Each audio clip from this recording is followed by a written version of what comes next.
एक साधारण से साधारण व्यक्ति के भी जीवन में अगर एक बार श्रवण भक्ति का भाव प्रकट हो जाता है तो जीव का वैसे ही कल्याण हो जाता है। महाराज,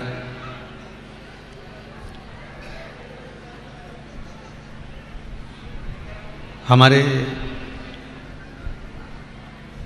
धर्म के अंतर्गत शास्त्रों के अनुसार बहुत सारी भक्तियां हैं।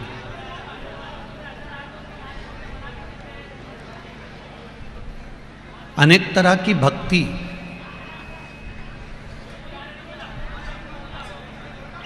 हमारे धर्म के अंतर्गत बताई गई।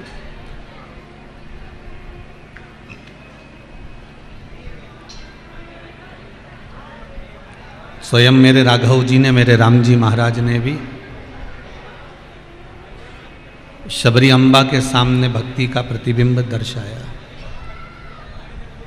प्रथम भक्ति संतन कर संगा, दूसरी रतिमम कथा प्रसंगा। अर्थात मेरे राघव जी, मेरे राम जी भी कहते हैं कि बहुत तरह की भक्ति होती है, पर उस भक्ति में अगर कोई श्रेष्ठ भक्ति है, उस भक्ति में भी अगर कोई श्रेष्ठता की भक्ति है तो वो है श्रवणम।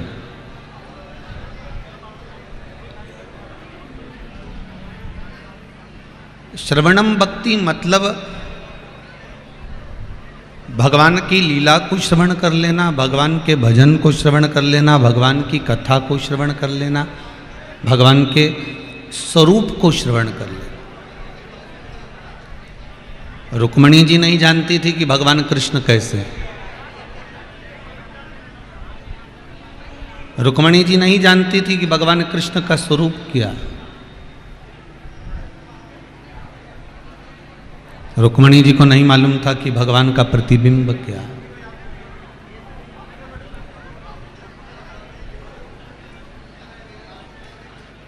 पर रुक्मणी जी ने जब देवऋषि नारद के मुख से भगवान कृष्ण के चरित्र को श्रवण करना प्रारंभ करा, जब सुनना प्रारंभ करा, तब रुक्मणी जी को ये ज्ञात हो गया कि भगवान का प्रतिबिंब ये है, भगवान का स्वरूप ये है। ये भगवान का स्वरूप है, ये भगवान का प्रतिबिंब है, ये भगवान का एक स्वरूप ये प्रकट किया गया।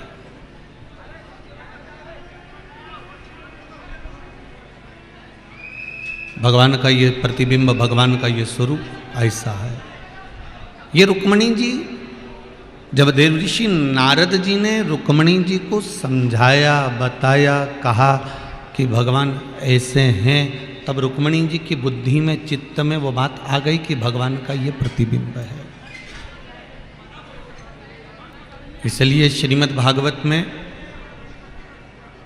कथाकार एक बात सुंदर भाव में गाते हैं कि सत्संग ने मेरी बात चलाई, सतगुरु ने मेरी कीनी रे सगाई, गुरु को बुला के हथ लेवा तो करा दो, मुझे श्याम सुंदर की दुल्हन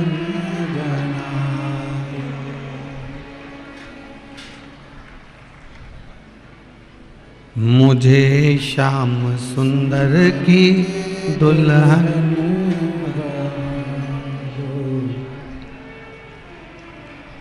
बांध के घुंघरू में उनको रिझाऊंगी, लेके एक तारा में शाम शाम गाऊंगी,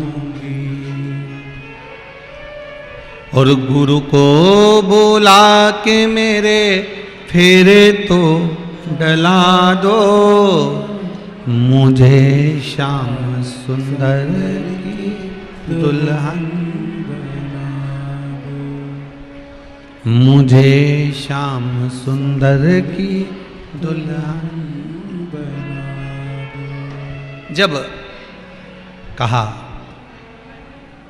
वर्णन किया, कहा गया कोई सतगुरु हो सकता है, कोई गुरु हो सकता है जो आपको बता देगा कि ये भगवान का स्वरूप है, ये भगवान का प्रतिबिंब है। और एक बार आपके जीवन में अगर भगवान का स्वरूप उतर गया, फिर आप कभी जिंदगी में भटकने वाले नहीं, कभी नहीं भटक सकते। श्रवणम भक्ति, श्रवण करने की जो भक्ति है, भगवान के कथा को श्रवण करना, भजन को श्रवण करना, भगवान की लीला को श्रवण करना, भगवान के स्वरूप को श्रवण करना, ये श्रवणम जो भक्ति है, श्रवण करने की जो भक्ति है, इस भक्ति का बल ही बड़ा प्रबल है कि इस भक्ति के बल पर हम भगवान को प्राप्त कर सकते हैं, इस भक्ति के बल पर हम भगवान को देख सकते हैं।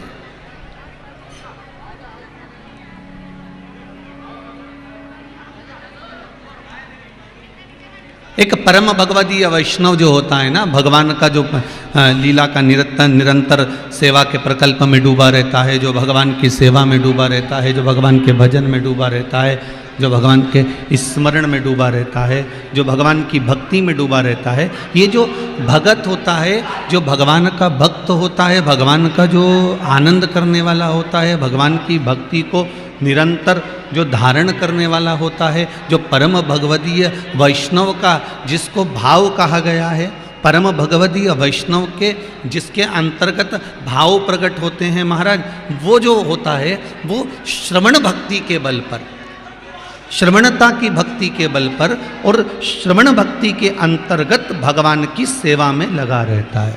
श्रवण भक्ति के अंतर्गत,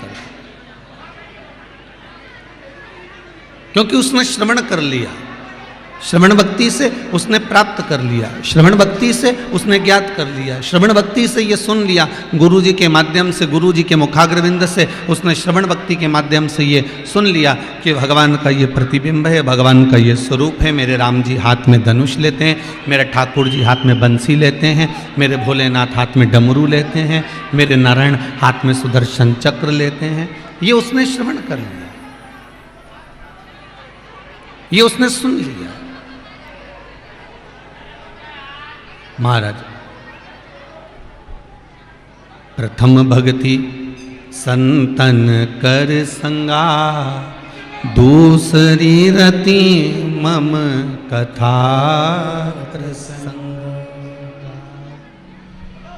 उसने भक्ति को देख लिया कि सबसे प्रबल भक्तियों में भी अगर कोई प्रबल भक्ति है, नवदा भक्ति के अंतर्गत भी रामचरितमानस के अंतर्गत कहा गया, और सारी भक्तियों में अगर श्रेष्ठ भक्ति का वर्णन किया गया तो वो भक्ति है श्रवणम भक्ति। आप भगवान की कथा को सुनकर आप भगवान के हो सकते हो,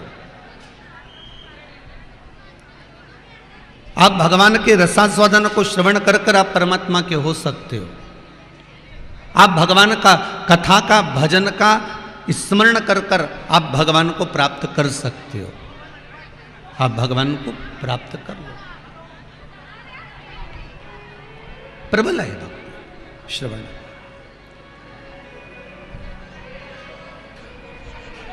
भाई,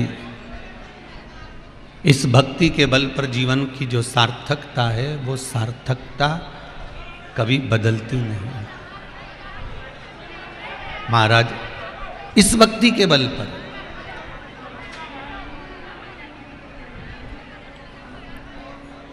हमारे जो ये कर्ण है, भगवान ने बड़े बड़े बड़े कृपा कर दिया है। सारी इंद्रियों में अगर ये कर्ण रूपी जो इंद्री भगवान ने दी है ना, तो भगवान को जरा धन्यवाद दिया करो कि भगवान बड़ी कृपा करी जो आपने मेरे को सुनने के लिए कान दिए। पर निंदा ना सुनूं ऐसी कृपा करना, बुराई ना सुनूं ऐसी कृपा करना। इन कानों से अगर सुनूं तो शिव महापुराण की कथा सुनूं, राम कथा सुनूं, गीता जी सुनूं। इसके सिवाय मेरे मुखाग्रविंद से मैं जो श्रवण कर रही हूं, इन श्रवण शक्ति से, इन कानों से, दूसरी चीज ना सुनूं। भगवान की भक्ति में, आनंद में, सुख में, बस वही। ऐसी रंगो रे गुरुदेव चुनर मेरी, ऐसी रंगो। महाराज, ये भक्ति का बल, भजन, कीर्तन, स्मरण का बल है जो मेरे श्रवण में गया।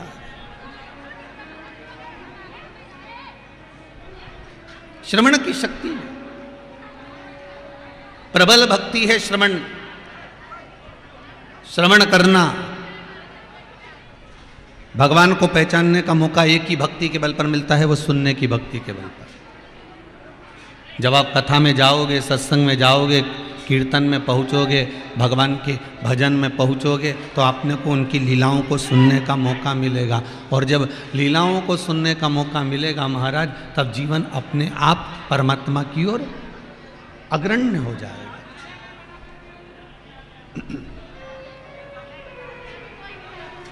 आप परमात्मा की भक्ति को धारण करो, खूब सुनो कथा। ये मौका नहीं मिलने वाला फिर। आज कौन सा दिन है कथा का? जम के बोलो जरा। छठा। कल कौन सा दिन है? 7वां। 7 दिन पूरे तुम अपने घर, सियोर वाला महाराज अपने घर। यहाँ ये जो भगवान शंकर के नाम का जो मेला भराया है, ये मेला जो लगा हुआ है वो कल विराम हो जाएगा। शिव भक्ति में जितने लोग यहाँ पर आनंद लेने के लिए आए हैं, कितनी दूर दूर से पैदल चल चल के, आधा किलोमीटर दूर से आप लोग पैदल पैदल पैदल पैदल चलते हुए यहाँ तक पहुँच रहे हैं। एक बात तो जरूर कहूँगा, ये पाठक परिवार को भी और इस खरगोन के कार्यकर्ताओं को भी, कि इन कार्यकर्ताओं ने जो व्यवस्था करी है, ऐसी व्यवस्था कहीं नहीं हो सकती। कई जगह कथा करी, पर जो खरगोन के कार्यकर्ताओं ने व्यवस्था करी है, कहाँ से 4 व्हीलर गाड़ियों को टर्न करना है, कहाँ से 2 व्हीलर गाड़ियाँ टर्न करना है, कितनी दूर तक लोगों को पैदल जाना है, कहाँ पर जाकर किस तरह से लोग पहुँचेंगे, पानी के टैंकर कहाँ रखना है, कहाँ पर इनके लिए आदिक व्यवस्थाएं करी गई है। वास्तव में कि खरगोन के कार्यकर्ताओं को इस चीज़ का तो हक है कि कथा कैसे करवाते हैं, कथा का क्रम क्या होना चाहिए, ये खरगोन के कार्यकर्ता जानते हैं।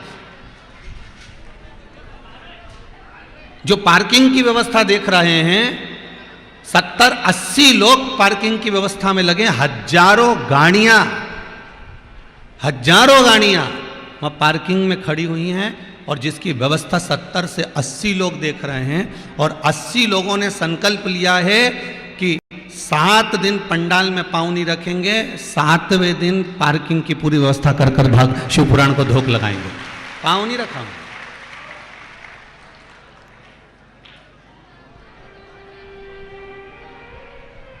1 किलोमीटर दूर पार्किंग की व्यवस्था उन्होंने क्या जमाई साहब, क्या व्यवस्था करी। और साथ में पाठक परिवार को एक चीज़ के लिए और धन्यवाद देंगे कि यहाँ पर जो रात्रि को रुके दूर दूर से आकर, तो जिनके पहचान थी, जिन जिन के यहाँ, वो तो उनके यहाँ चले गए थे जिनकी जहाँ पहचान थी, पर जिनकी शिव पुराण से पहचान थी वो लोग यहाँ पर रुके हुए थे। कम से कम हजारों हजार लोगों का पाठक परिवार ने जो भोजन और रुकने की व्यवस्था करी, उसके लिए धन्यवाद हमारा, बहुत बहुत साधुवाद। हमको तो लग रहा था कि लोग कहाँ जाएंगे, क्या करेंगे। हम पाठक जी को बोल भी नहीं पाए थे कि भगत लोग आएंगे, रात रुकेंगे, तो उनकी व्यवस्था क्या कर सकते हो। पर इन्होंने ना तो हमारे को सूचना दी और ना हमने इनको सूचना दी। पर अगर कहूँगा तो दोनों भाइयों को, तुषार परिवार, ये तुषार जी और हिमांशु जी, दोनों को मैं धन्यवाद दूंगा कि इन्होंने बिना बोले ही सारे भक्तों की व्यवस्था करी, बिना बोले। और कल की एक बात मेरे सामने आई, वो मैं आपको प्रस्तुत करूं, छोटी सी है। कोई आया होगा आटे की बोरी लेकर, तो कहा होगा भैया ये जो लोग यहाँ ठहरे हैं उनको भोजन में, तो दोनों भाई हाथ जोड़कर कहते हैं कि बड़ी मुश्किल से शिव पुराण हुई है, इसका पुण्य मत लेकर जाओ, आप तो बस ये कहीं और लेकर जाओ, इसका पुण्य मत ले जाओ।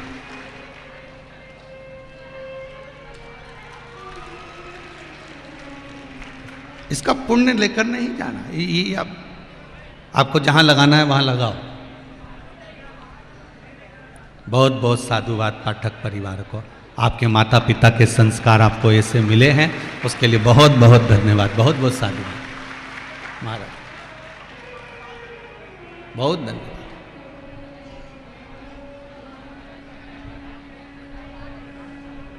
ऐसी ऐसी माताएं कथा में बैठी हुई हैं, मैं जिनका वर्णन नहीं कर सकता हूं।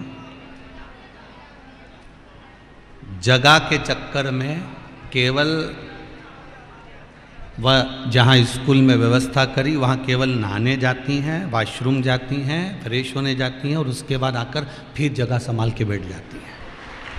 ऐसे ऐसे लोग कथा के पंडाल में बैठे हैं, आपकी भक्ति को नमन करूंगा सामने, बहुत बहुत नमन है मेरी ओर से, साष्टांग दंडवत है आपको।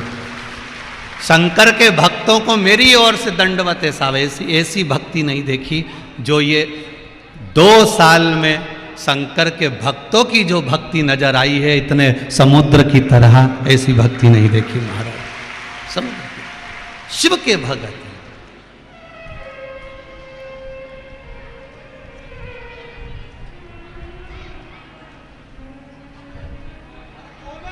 और यहाँ कथा चल रही है। नवे गांव के लोग फोन करके बोले हैं गुरुजी आपकी यहाँ पे भी पूरी पूरी तैयारी है। हमने कहा खरगोन देखा है? तो कहा गुरुजी शंकर कुबेर भंडारी, ये शिव महापुराण की कथा केवल शिव पुराण की कथा नहीं है, कुबेरेश्वर महादेव सीहोर से चल रहे हैं आपके नगर में कथा करने के लिए, भंडार लुटाने के लिए। भंडारी लोग आपकी बीमारी, आपकी तकलीफ, आपके कष्ट को हरने के लिए, जिसने सुन ली 7 दिन की कथा, उसको क्या क्या मिला है ये हम वर्णन नहीं कर सकते। ये पत्रों में आप लोग लिख के भेजते हो, हमको तो मालूम भी नहीं पड़ता और हम तो आपसे मिलते भी नहीं। मिलते हैं क्या आपसे? 7 दिन हो गए किसी से मिले। पाठक जी ने व्यवस्था कर दी कि घर के सामने से जहाँ आप ठहरे हो वहाँ से पब्लिक निकले तो आप दूर से हर हर महादेव कर लो। अब इतने लोग मिलने आए तो समय भी उतना नहीं, कब भगवान का श्री शिवाय नमस्तुभ्यम का जाप करें, कब पाठ करें, पर ये आपके पत्रों से मालूम पड़ता है। सीमा पाल मोतीपुरा खरगोन से हैं, कहीं बैठी हो तो हाथ हिलाना। सीमा पाल मोतीपुरा खरगोन से, कहीं बैठी हो तो हाथ जरूर हिलाएं। बैठी हैं कहीं दिख रही है इधर? अच्छा वो वाले पंडाल में, अच्छा वो उधर हैं बक्से के उधर। आपने लिखा है दीदी बाबा जी श्री शिवाय नमस्तुभ्यम, मेरे पति कृषि उपज मंडी में तुलावटी का कार्य करते थे, परंतु गत 2 वर्षों से उन्हें बंद कर दिया गया था कि आप ये कार्य नहीं करेंगे। हम परिवार वाले 2 साल से बहुत परेशान थे। तभी मेरे परिवार वालों ने कहा कि एक बार शिव महापुराण की कथा सुनो, और हम कथा सुनते सुनते सीहोर कुबेरेश्वर महादेव पहुंच गए। आपने लिखा है दीदी, कुबेरेश्वर महादेव आ गए और बाबा की ऐसी कृपा हुई। वहाँ से आने के बाद एक उपाय करा जो आपने कथा में बताया था, और 5 पशुपति व्रत करे। जैसे ही व्रत पूर्ण हुए 4थे दिन ही से खबर आ गई कि आप वापस सर्विस पर आ जाइए। बैठो बहन बैठो। अगर बाबा ने दिया तो बताने में पीछे क्यों हटे? दिया उसने।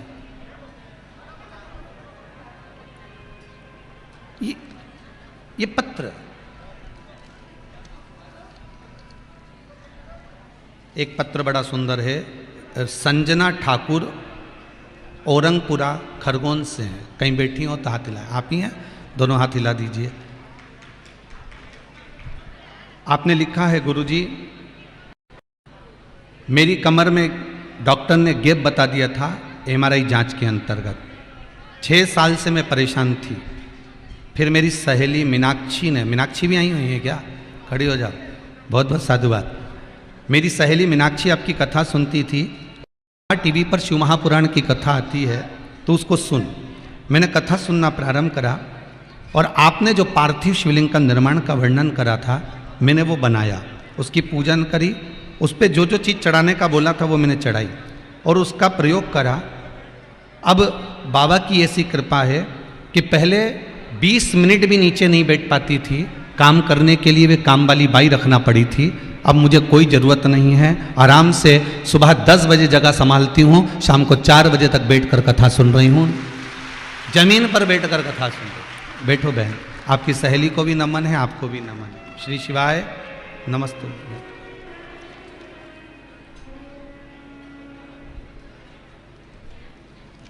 एक पत्र और बड़ा सुंदर, इसके बाद में अपन आगे बढ़ते हैं। गुरुजी, बेलपत्री के वृक्ष के नीचे आपने कहा था एक ब्राह्मण और एक ब्राह्मणी को भोजन कराना चाहिए और संतान की प्राप्ति के लिए जो उपाय बताया था।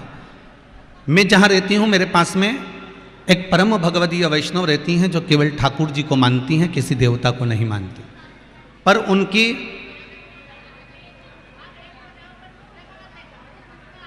उनके यहाँ संतान नहीं थी 5 वर्ष से महाराज, और 5 वर्ष से संतान नहीं थी। जब वो हमारे यहाँ आई तो शिव महापुराण की कथा चल रही थी। पत्र में लिखा है शिव महापुराण की कथा चल रही थी तो मेरे मुख से निकल गया कि एक बार तुम शंकर जी का भजन कर कर देखो, शिव जी से बोल कर देखो, जो उपाय शिव पुराण में बताए जाते हैं वो कर कर देखो। तो कहने लगे हमारे यहाँ ठाकुर जी की सेवा होती है, हम शिव जी की सेवा नहीं कर सकते। हाँ, अगर शंकर जी का चमत्कार है तो मैं अभी थोड़ी देर की शिव पुराण सुनकर जा रही हूँ और जानती हूँ अगर शंकर जी कृपा कर दे और मेरे घर में संतान दे दे, 5 वर्ष से औलाद नहीं है।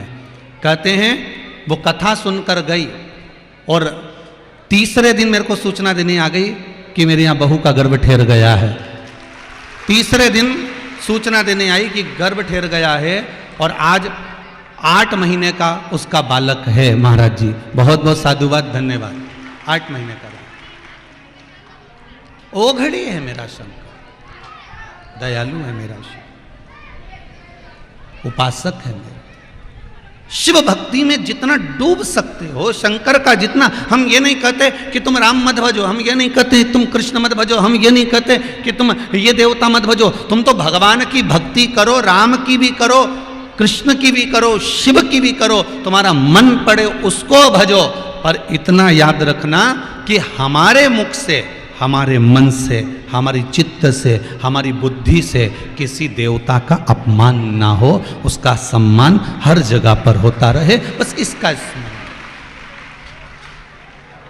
हम ये कभी नहीं कहते कि आप इसको ना भजिए, इसका स्मरण ना करिए, इसका कीर्तन ना करिए, इसको आप ना भजिए। आप भजो, थोड़ा रिटर्न बढ़ा दो, आप भजो, उसको मना नहीं।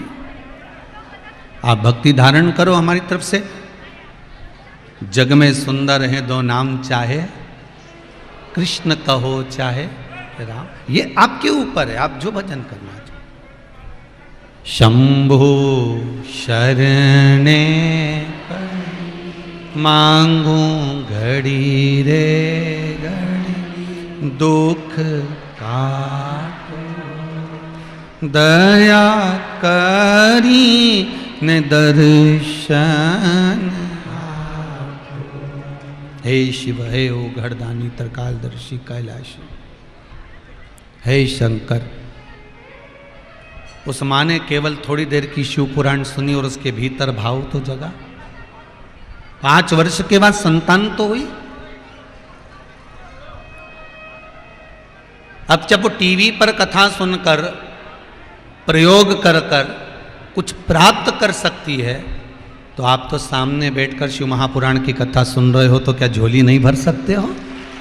आप यहाँ से जाओगे तो कुछ खाली ही चले जाओगे क्या? क्या खाली चले जाओगे?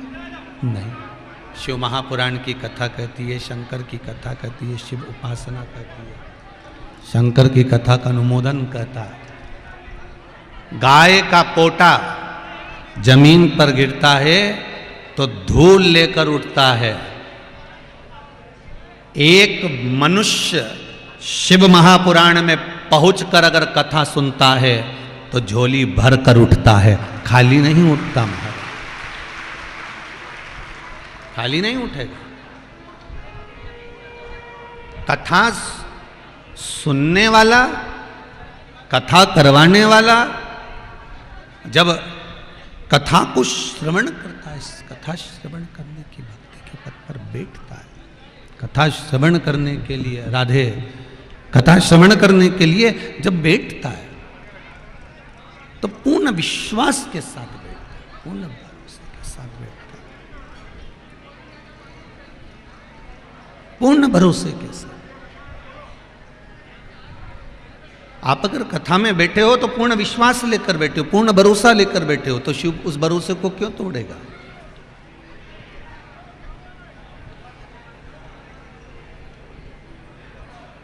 श्रवण भक्ति बड़ी प्रबल भक्ति है। श्रवण भक्ति के बल पर आप भगवान को प्राप्त कर सकते हो। श्रवण भक्ति के बल पर आप परमात्मा को प्राप्त कर सकते हो। श्रवण भक्ति बड़ी प्रबल भक्ति।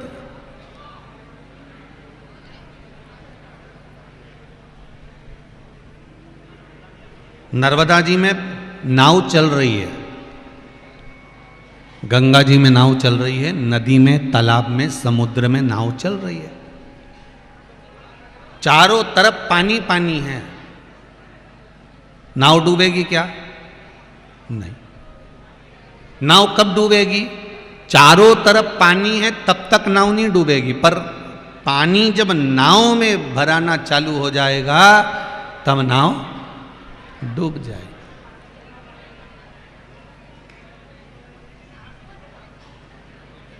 चारों तरफ पानी है पर नाव उस पे चल रही है। नाव डूबती जब है जब पानी नाव के अंदर चला जाए। उसी तरह काम, लोभ, आसक्ति, तृष्णा, वासना सब कुछ चारों तरफ है। सब जगह पर निंदा, बुराई, काम, लोभ, तृष्णा, आसक्ति, छल, कपट, बेईमानी चारों तरफ है। और आप नाव की तरह चल रहे हो, पर कब तक सुरक्षित हो? जब तक ये काम, लोभ, आसक्ति, तृष्णा, वासना बाहर है तब तक आप सुरक्षित हो। जिस दिन काम, लोभ, आसक्ति, तृष्णा, वासना ये सब अंदर भरा गया, अंदर उतर गया, फिर आप सुरक्षित नहीं रह पाओगे। फिर आप सुरक्षित नहीं, फिर आप सुरक्षा के गहरे से दूर हो। आप दूर रहे, काम, लोभ भी दूर रहे, वासना भी दूर रहे, आसक्ति भी दूर रहे, तृष्णा भी दूर रहे, भीतर ना उतरे।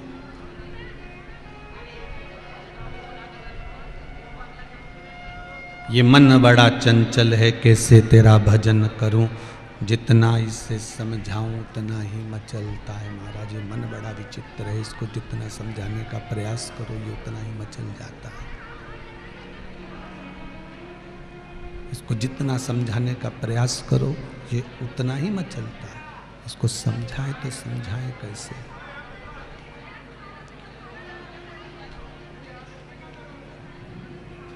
बड़े शिव पुराण कह रही है श्रवण भक्ति बड़ी प्रबल भक्ति होती है। श्रवण भक्ति के बल पर भगवान की पहचान हो जाती है। श्रवण भक्ति के बल पर हम भगवान को पहचान सकते हैं। श्रवण भक्ति के बल पर हम परमात्मा को प्राप्त कर सकते हैं। श्रवण भक्ति के बल पर हम भगवान को अपने करीब मिला सकते हैं।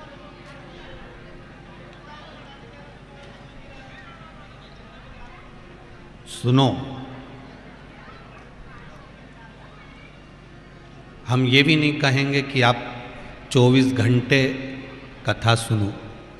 हम तो ये कहेंगे कि आधी में पुनि आध, रिटर्न सही करिए, रिटर्न हलवा, आधी में पुनि आध। हम तो ये कहेंगे कि आधी से भी आधा क्षण भी अगर आपको मिल रहा है, एक पल, एक घड़ी, एक क्षण भी अगर आपको मिल रहा है, तो आप उतने में भी भगवान को प्राप्त कर सकते हो। दो तरह के लोग होते हैं, एक 24 घंटे माला पकड़ कर बैठते हैं और एक कुछ क्षण के लिए भगवान का नाम ले लेते हैं। दो तरह के संत, दो तरह के साधु, दो तरह के तपस्वी, दो तरह के साधक, दो तरह के उपासक होते हैं महाराज, जो आपको एक तो माला पकड़, आपके पुराने समय में आप देखेंगे जितने जितने ऋषियों को उठाकर देखेंगे, जितने संतों को उठाकर देखेंगे, जितने आप साधु सन्यासियों को उठाकर देखेंगे, तो उनके चरित्रों का स्मरण करेंगे, तो वो जो संत हुए हैं वो घोर तप में लगे रहते थे, साधना में डूबे रहते थे, साधना किया करते थे, तप साधना में लगे हुए हैं, माला जप रहे हैं, भजन कर रहे हैं। और उसके बाद के जो संत हुए हैं, मीरा, कर्मा, नामदेव, ध्रुव, प्रहलाद, रामकृष्ण परमहंस जी, तुकाराम जी, नामदेव जी, श्रीमद वल्लभाचार्य जी, श्रीमद रामानुजाचार्य जी, भारत की भूमि के फिर जो संत हुए, इन्होंने बहुत समय तक माला नहीं पकड़ी, इन्होंने बहुत समय तक भजन पकड़ा। इन्होंने बहुत समय तक भजन को पकड़ने का प्रयास किया।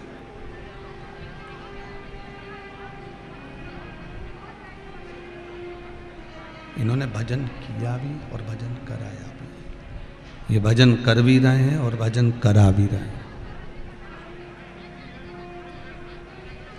श्रीमद वल्लभाचार्य जी ने पुष्टि मार्ग को आगे बढ़ाते हुए परम भगवदीय वैष्णव जन को ठाकुर जी की सेवा की ओर मोड़ा है कि तुम भी वैष्णव बनो।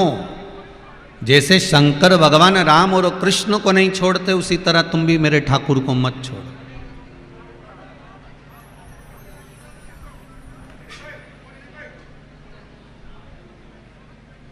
जुड़ो उनसे।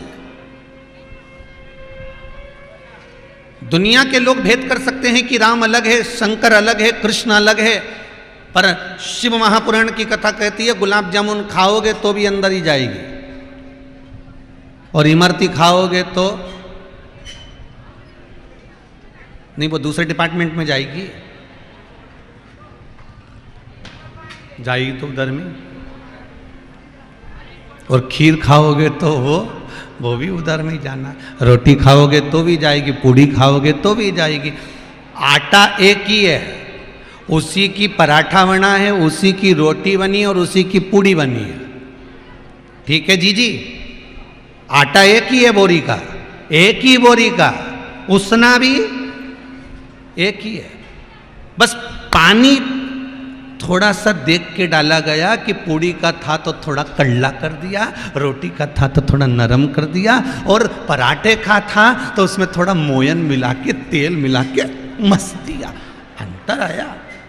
आटा एक ही है, एक ही बोरी का है, बस उसको बनाया अलग अलग गया है। पूड़ी बना दिया, पराठा बना दिया, रोटी बना दिया। उसी तरह यहाँ तो भगवान एक ही है, बस उसी को राम बना दिया, उसी को कृष्ण बना दिया, उसी को शिव बना दिया। और क्यों बनाया, उसको बनाने का कारण क्या था? क्यों राम बने, क्यों कृष्ण बने, क्यों दत्त बने?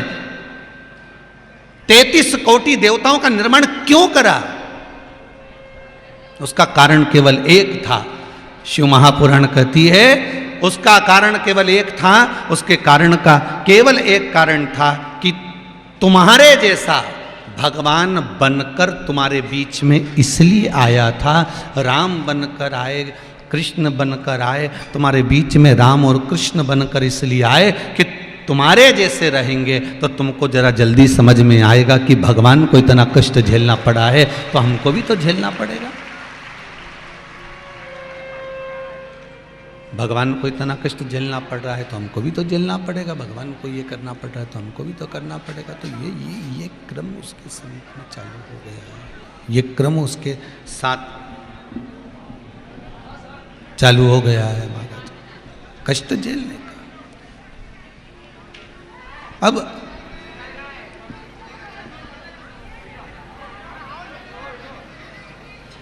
हम तो एक बात कहते हैं, तुम कुछ भी खाओगे वो पेट में जाएगा।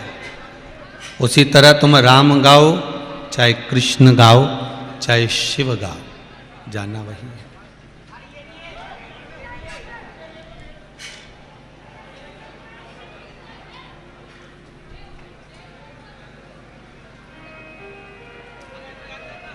अब कई लोग कहते हैं गुरुजी एक बात पूछें आपसे।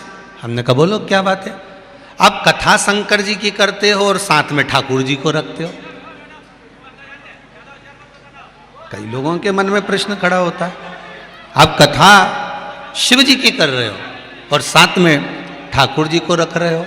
महाराज ये तो शिव महापुराण की कथा ही इसका उत्तर दे देती है कि मेरे ठाकुर को और मेरे राम को, मेरे कृष्ण को और मेरे राम को जो शंकर की चर्चा करता है ना, वो बहुत अच्छा लगता है। ये राम और कृष्ण की रीति है। और मेरे शंकर को जो राम और कृष्ण की चर्चा करता है, मेरे शिव को बहुत अच्छा लगता है।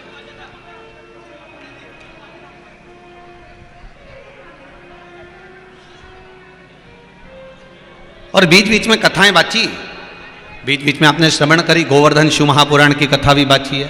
और आप लोगों को भी हमारी तरफ से निमंत्रण है गिरिराज जी की परिक्रमा का। कितनी तारीख को है? 5 जनवरी को गिरि गोवर्धन नाथ जी की परिक्रमा जतिपुरा से सुबह 9 बजे उठेगी। एक ही दिन की परिक्रमा रखी, केवल 5 जनवरी की।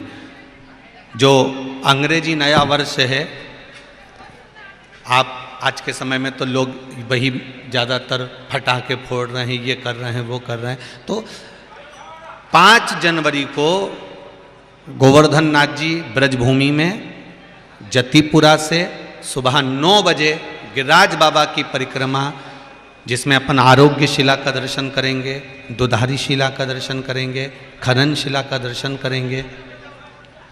गिरिराज बाबा के उस 21 किलोमीटर में 7 कोस में कहाँ कहाँ कौन कौन सी कंदरा है, कौन कौन सी शिला है, उसका दर्शन करते हुए गिरिराज बाबा की सुंदर पुनित पावन गिरिराज जी की 7 कोस की परिक्रमा लगाई जाएगी। 5 जनवरी को सुबह 9 बजे जतिपुरा से प्रारंभ करेंगे और जतिपुरा पे ही वो विराम करेंगे। तो जतिपुरा पे सुबह 9 बजे मुखाग्रविंद से वो परिक्रमा प्रारंभ होगी। माताओं से निवेदन है, पुरुषों से निवेदन है, अपने रुकने की व्यवस्था स्वयं करना है। भोजन की व्यवस्था गोवर्धन नाथ जी करेंगे, वो गिरिराज बाबा।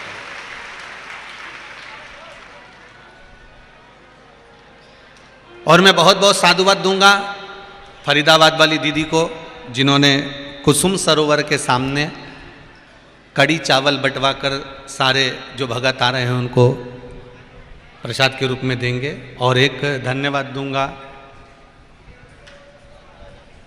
गोविंदा जी को, जो कि उद्धव कुंड के पास में पूड़ी और सब्जी का प्रसाद बैठवा कर सारे भक्तों को आनंद प्रदान करेंगे।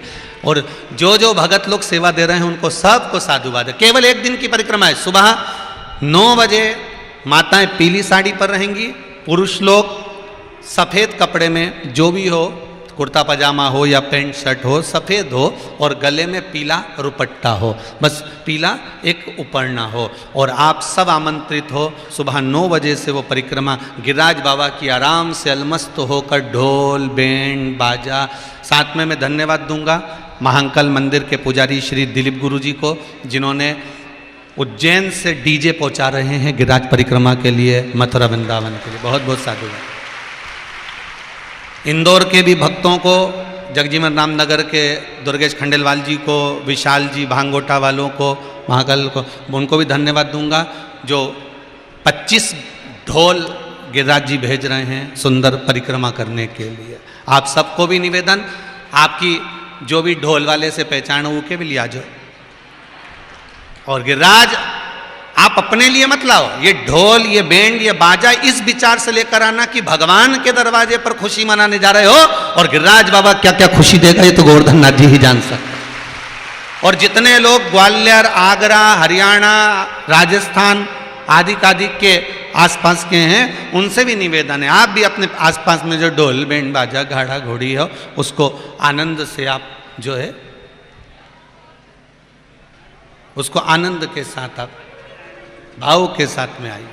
और सुबह 9 बजे से जतिपुरा मुखाग्रविंद से गिरिराज दादा की परिक्रमा करेंगे और सुख पाएंगे। एक दिन की है, रुकने की व्यवस्था अपनी अपनी है, भोजन की व्यवस्था गिरिराज दादा की है, गोवर्धन नाथ जी। और सब चलो बड़े प्रेम से। गिरिराज धरण प्रभु तुम्हारी। मेरे को याद आई, इसी खरगोन में पहले जब कथा करने आए थे राधा कुंज में, तो कंठालिया परिवार और भी बीच में जो कथाएं करवाए थे, तो उसमें गोवर्धन नाथ जी की भी यहाँ पर भी परिक्रमा बड़े धूमधाम से करी थी। आप लोगों को शायद स्मरण होगा, सबको ध्यान में है। 7 परिक्रमा गिरिराज जी के मंदिर की करी थी, हवेली जी की करी थी। उस समय में तो हवेली जी पुरानी थी, अब नई बन रही है। ठाकुर जी भी नए नए बंगले में बैठते जा रहे हैं। यही ठाकुर जी की बड़ी उदारता और बड़ी कृपा है, गोवर्धन नाथ जी की बड़ी कृपा, बड़ी कृपा। शिव की एकाग्र चित्ता, जो वैष्णवों का परम एक लक्षण, 26 गुणों में से एक गुण।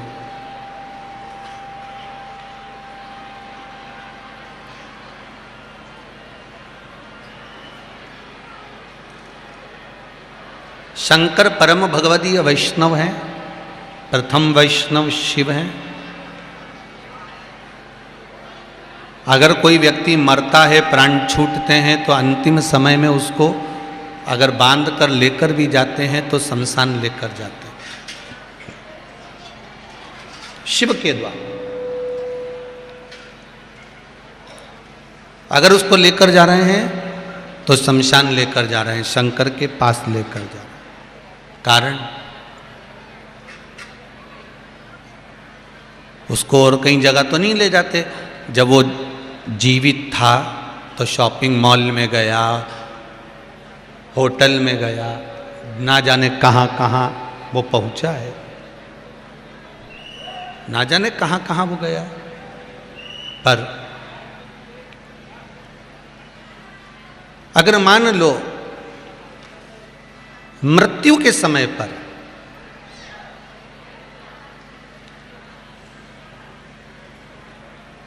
आखिरी का जो समय है, मृत्यु का जो समय है, तो मृत्यु के बाद अगर उसको लेकर जा रहे हैं तो उसको लेकर गए शमशान। क्यों? शंकर प्रथम वैष्णव है, किसको कहां भेजना है, इसका वीजा कहां पास करना है, ये शिव जानते हैं, इसको कहां पहुंचाना।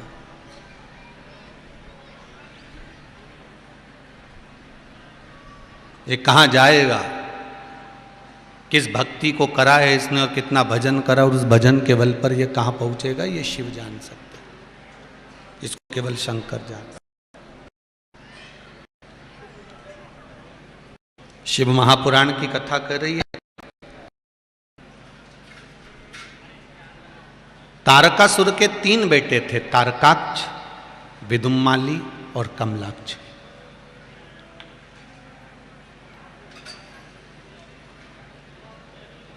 जब तारकासुर के प्राण छूट गए, तारकासुर जब मर गया, प्राण चले गए, तब इन तीनों तारकाक्ष, विदुम्माली और कमलाक्ष की, इन तीनों के मन में एक बात सम्मुख में आ गई कि अगर हम देवताओं से बैर करेंगे तो मारे जाएं। तो एक काम ऐसा करते हैं कि हम देवताओं से स्नेह कर कर उन देवताओं से वर प्राप्त कर लेते हैं, और उस वर को प्राप्त करने के बाद फिर हम देवताओं से बैर कर सकते हैं।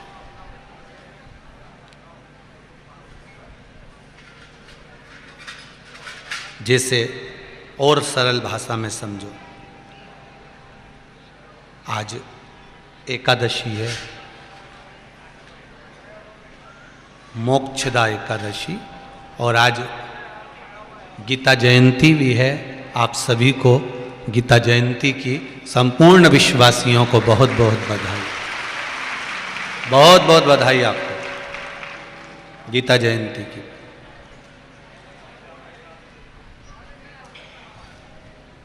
एक सरल भाषा से इसको समझना है कि देवताओं से पहले हेत करा, फिर देवताओं पर आक्रमण करा। ये तारकासुर के 3 बेटे तारकाक्ष, विदुम्माली और कमलाक्ष की क्रिया, ये उनकी प्रतिक्रिया। और अगर आप रावण का चरित्र देखोगे तो रावण ने भी तो यही करा, पहले तो तप साधना करी, तप साधना कर कर वर प्राप्त करा, वर प्राप्त कर कर जो मांगा, और भगवान से जो मांग रहे हैं वर प्राप्त कर कर कि मुझे वर दीजिए, वर दीजिए, वर दीजिए, भगवान ने शीश काट काट कर देता रहा और भगवान ने आखिरी में वर दे दिया, मांग ले क्या चाहिए, मेरे नाभि में अमृत दे दीजिए, भगवान ने वो भी दे दिया।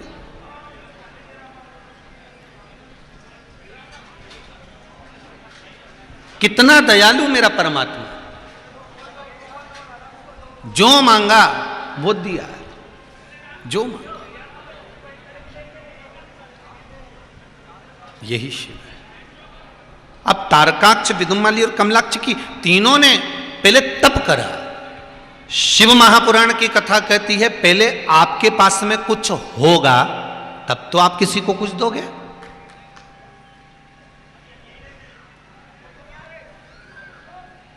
आपके पास में कुछ है ही नहीं तो आप किसी को दे भी कह सकते हो।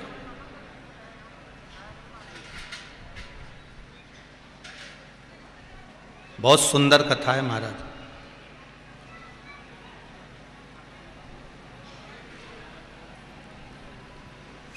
किसी के मरने के बाद आप एकादशी दे रहे हो, किसी के मरने के बाद। शिव महापुराण की कथा कहती है कि मरने के बाद आपने एकादशी दी, उसको मिली ना मिली ये तो नहीं कह सकते, पर अगर जीते जी आपने एकादशी दे दी। श्रीमद् वल्लभाचार्य जी ने जगन्नाथपुरी में मायावाद का खंडन करा था। श्रीमद् वल्लभाचार्य जी ने मायावाद का खंडन करा और मायावाद का खंडन कर जगन्नाथपुरी में कहा कि मरने के बाद एकादशी देने से अच्छा है कि एकादशी को जीते जी दिया जाए। ये श्रीमद् वल्लभाचार्य जी ने जगन्नाथपुरी में कहा। इसलिए आज भी जगन्नाथपुरी में, जगदीश में एकादशी उल्टी लटकी हुई।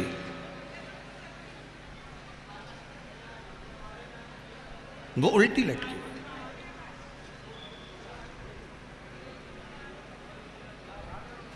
क्यों?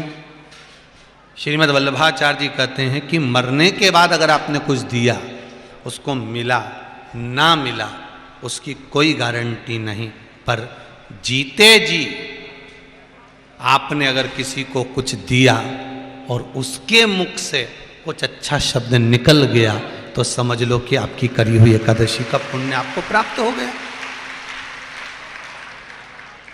शिव महापुराण की कथा तो यहां तक कहती है अगर आप किसी को हॉस्पिटल में देखने जा रहे हो, आप कहीं अस्पताल में किसी को देखने जा रहे हो और वो बीमार पड़ा हुआ है, बहुत शरीर में कष्ट है उसको, तो आप अपने लग रहा है कि इसके अंतिम क्षण चल रहा है, इसके अंतिम समय चल रहा है, डॉक्टर ने भी कह दिया कि ये मरेगा, प्राण छूट जाएंगे इसके।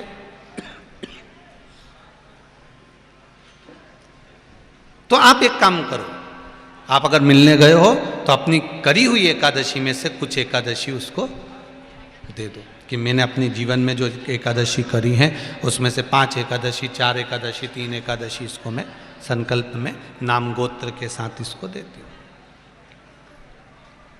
कम से कम उसको मुक्ति तो मिल जाएगी, मोक्ष तो मिल जाएगा।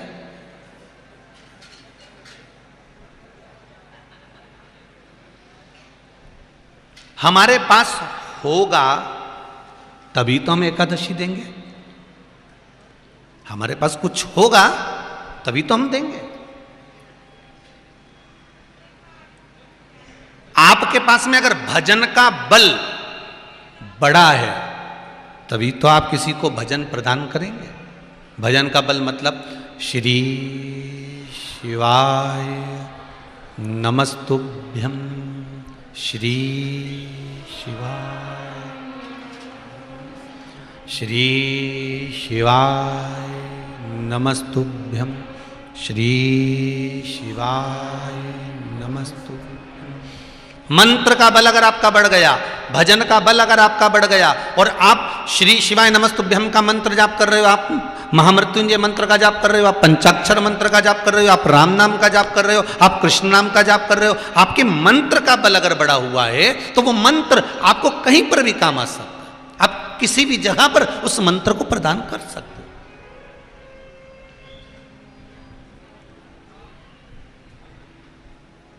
ये एक पत्र में सुंदर बात कही है, मंत्र बल की।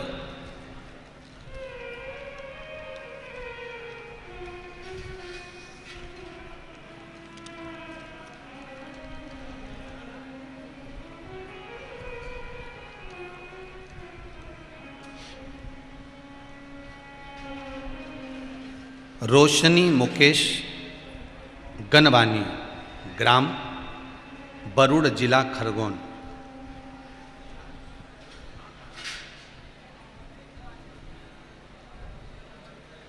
कहाँ बैठे हैं? हाथ हिलाएंगे? कहीं बैठे हो? हाथ, अच्छा उधर हैं क्या? इधर है। हाथ हिलाओ बहन, दोनों दोनों हाथ हिलाइए। दिख गया कैमरे वालों? पुरुषों के साइड में, आखिरी में, बिल्कुल लास्ट में। दीदी आपने लिखा है, मैं रोशनी मुकेश गनवानी, ग्राम बरूड़, जिला खरगोन से हूँ। 4 महीने पहले मुझे डॉक्टर ने 3rd स्टेज का कैंसर बताया और कैंसर तो बताया, ऑपरेशन का भी कहा।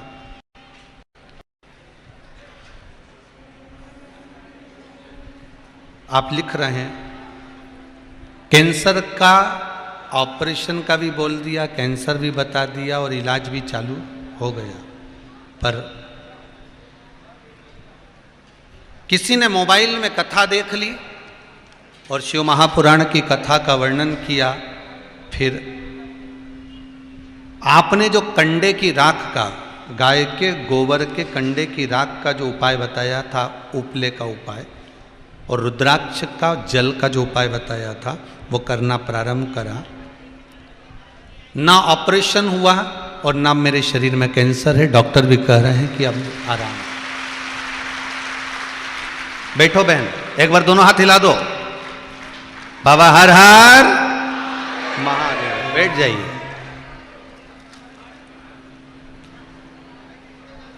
लिखा है कि डॉक्टर भी आश्चर्य में है कि कैंसर गया कहां है। ये पत्र शिव उपासना, ये मंत्र में लिखा है, श्री शिवाय नमस्तुभ्यम। ये मंत्र तेरे दरबार की बात निराली शान देखी है, तुझे देते नहीं देखा, पर झोली भरी देखी।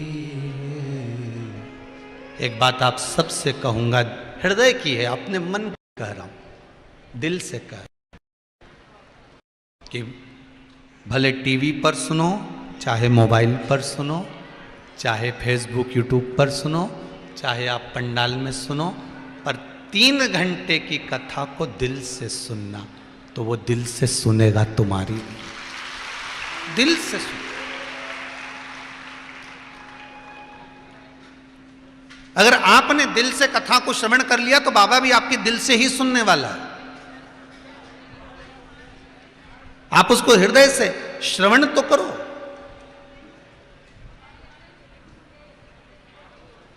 और दिल से अगर आप श्रवण कर रहे हो तो वो देने में कमी भी नहीं करेगा, देगा।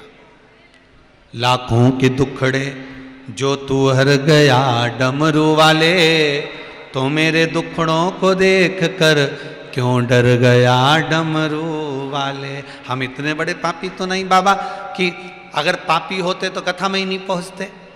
हमने तो कथा में सुना है कि शंकर की कथा में मन उसी का लगता है जो सब पापों से मुक्त हो गया होता है। ये शिव पुराण की उमा संहिता कह रहे। शिव पुराण की उमा संहिता में वेद व्यास जी लिख रहे हैं कि शंकर की कथा में वही पहुंचता है। शंकर की कथा में ये दिल जब लगता है जब वो सारे पापों से मुक्त हो गया होता है। नहीं तो टीवी के सामने बैठकर भी लोगों को नाटक की याद आ जाती है। पर आज के समय में पूरे विश्व में पूरे विश्व में, केवल भारत की बात नहीं कर रहा हूं, देशों देश में अगर कहीं लोग श्रवण कर रहे हैं तो शिव महापुराण की कथा श्रवण कर रहे हैं। मतलब भगवान आपके पापों से आपको मुक्त कर दिया, तभी तो आपका चित्त मोबाइल में कथा में गया, शिव महापुराण में गया, भगवान की भक्ति में गया, नहीं तो यह मन लगता क्या।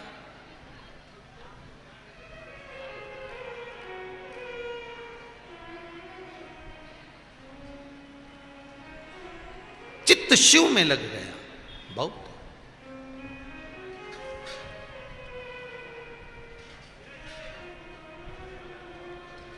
महाराज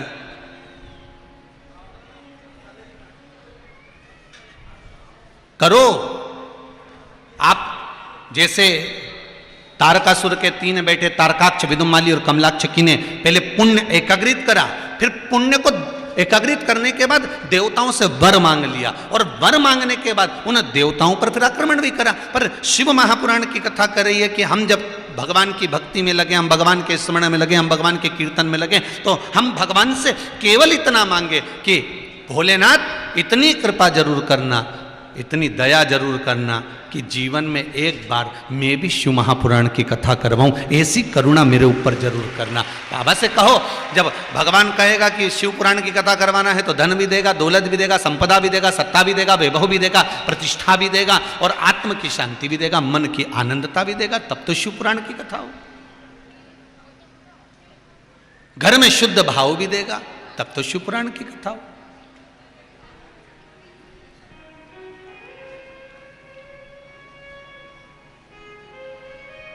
अविरल भक्ति भगवान से मांगिए। देना हो तो दीजिए जन्म जन्म का, मेरे सिर पे रख दो भोले अपने ये दोनों, और देना हो तो दीजिए जन्म जन्म। बाबा इतनी कृपा करना कि मेरे को अगर कुछ देना तो आपका और मेरा संग बना रहे, ये मन आपसे दूर होए ना। गिरिराज धरण प्रभु तुम्हारी शरण, बस ये चित्त ये मन आपके चरणों में लगा रहे, ये मन कहीं जाए ना।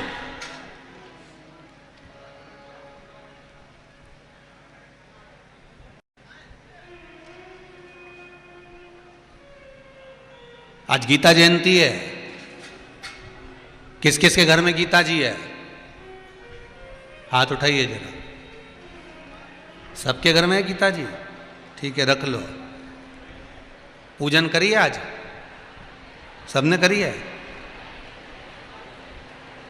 ठीक है। काय से करी पूजन? काय?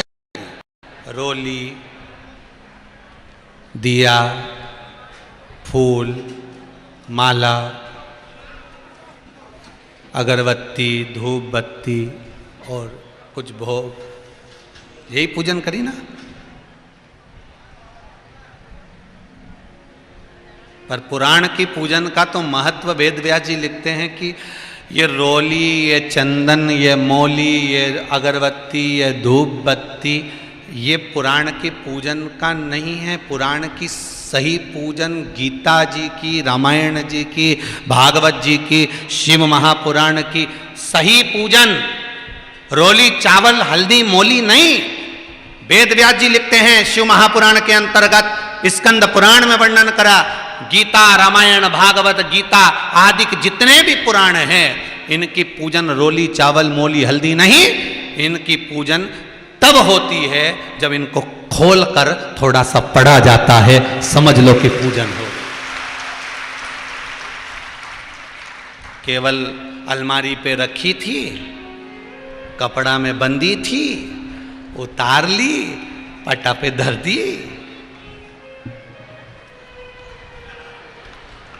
सब चढ़ा दिया, सिर पे पल्लू ले लेने धोक, और जम के बोली गीता महारानी की पास हो गई पूजन। और फिर वापिस कपड़ा में बंदी बंधाई, फिर अलमारी पे धर दी।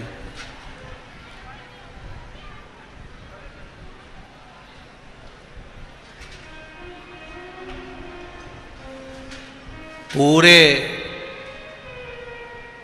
18 अध्याय पूर्ण होने के बाद में 5 श्लोक संजय ने धृतराष्ट्र को कहे हैं गीता जी ने। वो सबसे सुंदर श्लोक है गीता जी के। आज गीता जयंती पे आप सबको स्मरण होना चाहिए। जब भगवान कृष्ण ने गीता सुना दी, अर्जुन ने गीता सुन ली, और गीता सुनने के बाद अर्जुन ने अपना आखिरी श्लोक कह दिया कि मैं अब इन सब बंधनों से मुक्त हो गया हूं, मैं जान गया हूं कि ये सब व्यर्थ है, केवल मुझे कर्म करना है और कर्म को प्रधान मानकर मैं सबसे आगे चलूंगा। आप चिंता ना करें, अब मुझे समझ में आ गया है। यहां गीता विराम हो गई। गीता विराम हुई, पर संजय धृतराष्ट्र को 5 श्लोक अलग से कह रहा है, और वो 5 श्लोक कोई दूसरे नहीं थे। उसमें संजय ने गीता के आखिरी के 5 श्लोकों में कह दिया था। पहले श्लोक में कह दिया संजय ने धृतराष्ट्र को कि मैंने जो गीता सुनी है, शायद मेरे जीवन को मैंने सार्थक कर लिया। ये संजय धृतराष्ट्र को कह रहा है। दूसरे श्लोक में संजय कहते हैं ये वेद व्यास जी की कृपा है जो मैंने गीता सुनी है। कहीं गुरु की कृपा होती है तब जाकर गीता श्रवण करने का मौका मिलता है। तीसरा संजय कहते हैं कितने योग हुए, कितने योग, कर्म योग, राजयोग आदि कादि कितने योग, पर इन सारे योग का कोई स्वामी है तो भगवान है, इसलिए उनका नाम योगेश्वर है। उस योगेश्वर को मैंने इस गीता के माध्यम से पहचान लिया। ये संजय धृतराष्ट्र से कह रहा है। चौथे श्लोक में संजय धृतराष्ट्र से कहते हैं कि अब मेरा मन नहीं भटकेगा, अब मेरे मन में उमंगता उत्पन्न हो गई क्योंकि मैंने गीता का स्मरण कर लिया। और 5वें श्लोक में कहते हैं जीवन का सबसे बड़ा सार है, कुछ जीवन में रहे ना रहे, पर जो गीता भगवान कृष्ण ने अर्जुन को सुनाई थी वो गीता जिंदगी में एक बार पढ़ ली तो वो जीवन को सार्थक कर सकती है। वो गीता का स्मरण है। केवल गीता उठाई, पोथी बांधी, कंकु चावल लगाए, ऊपर उठा के रख दी, वो गीता की पूजन नहीं। गीता की सही पूजन है गीता को खोल कर पढ़ना। भागवत जी की सही पूजन है भागवत को खोलकर पढ़ना। रामायण की सही पूजन है रामायण को खोलकर पढ़ना। शिव महापुराण की सही पूजन है शिव महापुराण को खोलकर पढ़ना। केवल उसको अगरबत्ती धूप बत्ती लगाकर बांध कर नहीं रखना है, उसको पढ़ना है।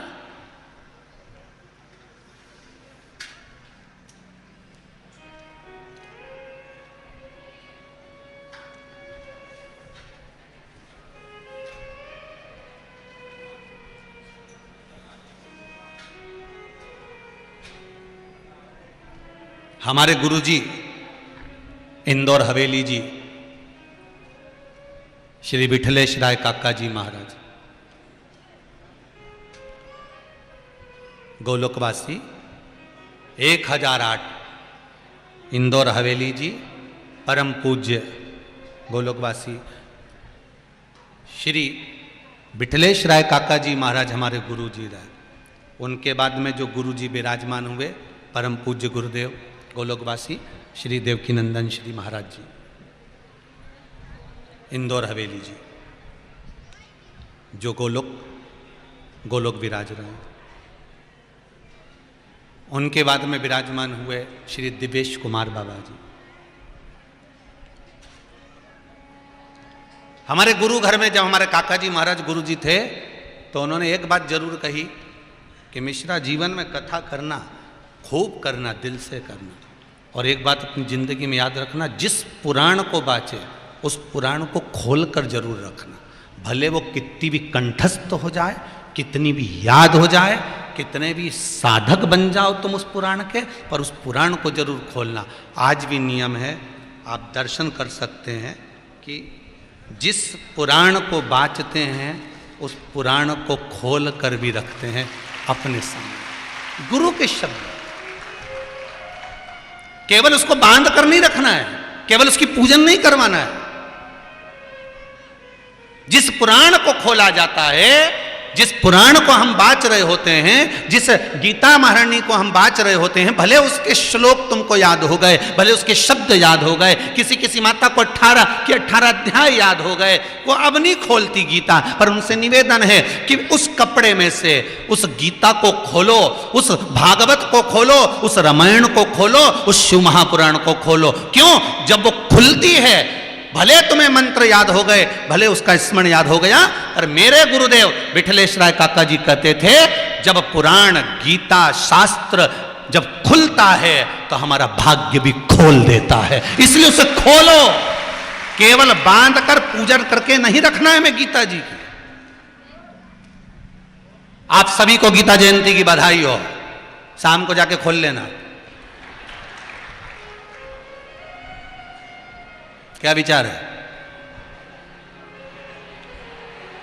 अरे बोलो तो, खोलोगे बस तो फिर और चाहिए क्या आपने? और खोलना ही नहीं है अपन को, ऐसे खोल के थोड़ा सा, भले नहीं आए, नहीं हमें भी नहीं आए संस्कृत, हमें बिल्कुल नहीं आया, हम तो यहाँ व्यासपीठ से क्या हमें संस्कृत आए ही नहीं दादा।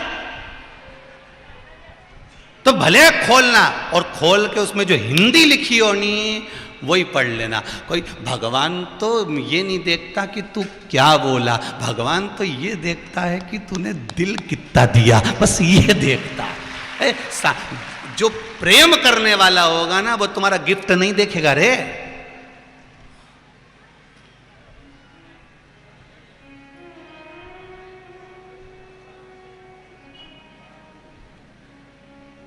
वो एक आता है ना, वो कौन सा डे, रोज डे,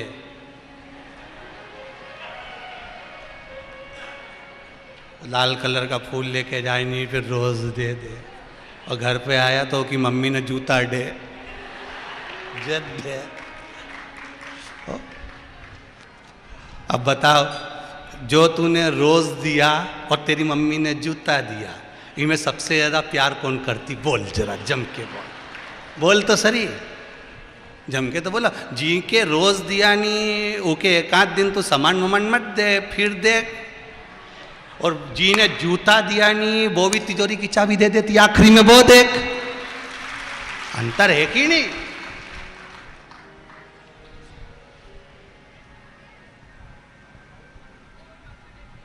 अभी अभी आ रही हो, तैयारी में होगे तुम सब तो, 25 तारीख की, ये मनाओ वो मनाओ, नया साल मनाओ। अरे कुछ मत मनाओ, तुलसी जी का पूजन कर लो, माता पिता के चरणों को नमन कर लो, और भगवान का भजन कर लो, बहुत उतना ही बहुत है।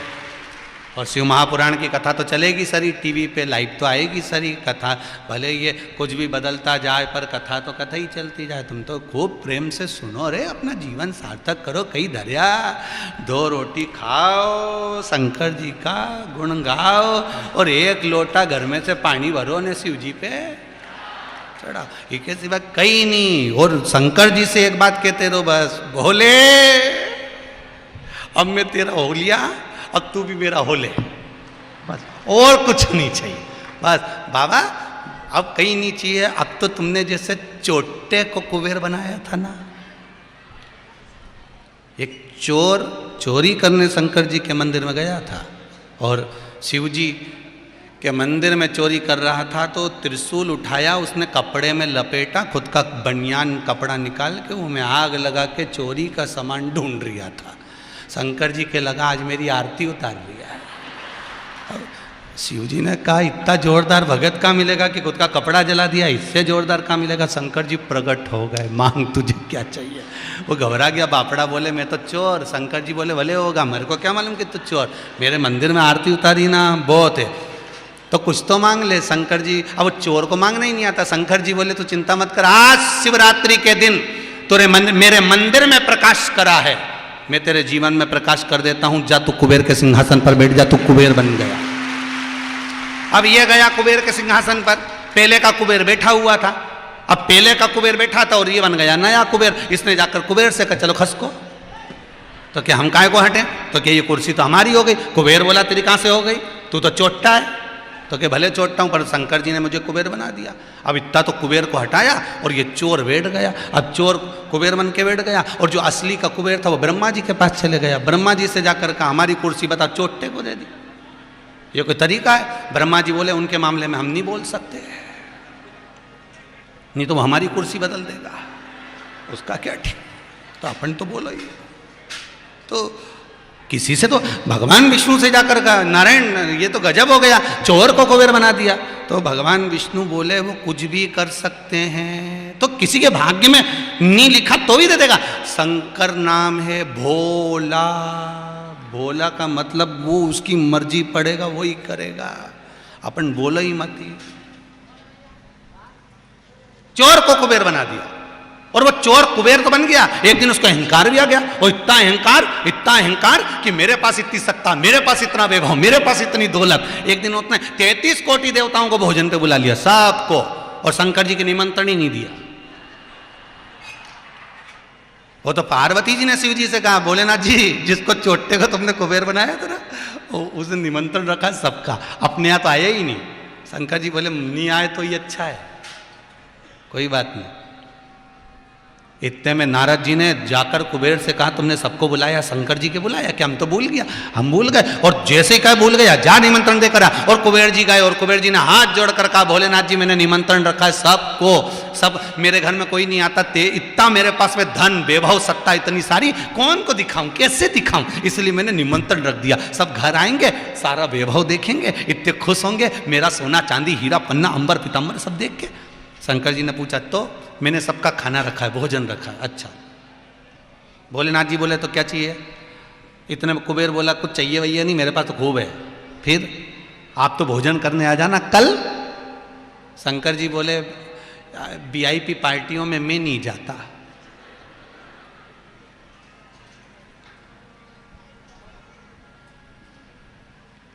तो तुम्हारे यहां वीआईपी पार्टी में फिर कौन जाता है? हमारा छोटा बेटा है ना गणेश, वो सारी वीआईपी पार्टी अटेंड करता है। इतने में कुबेर जी बोले वो क्या खाएगा? शंकर भगवान मन में सोचे बापड़ा एक बार बैठी गया नहीं, उठ ही नहीं पाएगा, तो देख तो सही। तो कहीं सोचे ठीक है तो उनको भेज देना। कार्तिकेय जी को गुस्सा आ गया। कार्तिकेय जी अपनी माता जी के पास पहुंचे, पार्वती जी के पास, मैया मैया मैया। पार्वती जी ने पूछा क्या हुआ? पिताजी ने देखो फिर गणेश जी को भोजन करने भेज दिया, और मुझे घर का बड़ा बेटा तो मैं हूं ना, तो फिर मुझे भेजना था वीआईपी पार्टी में, फिर गणेश को क्यों भेजा? शंकर जी से पार्वती ने कहा फिर तुमने गड़बड़ी कर दी। शंकर जी बोले तुम नहीं जानते किसको कहाँ पार्टी में भेजना है, मुझे मालूम है किसके घर कितने का लिफाफा भेजना है, तुमको क्या मालूम?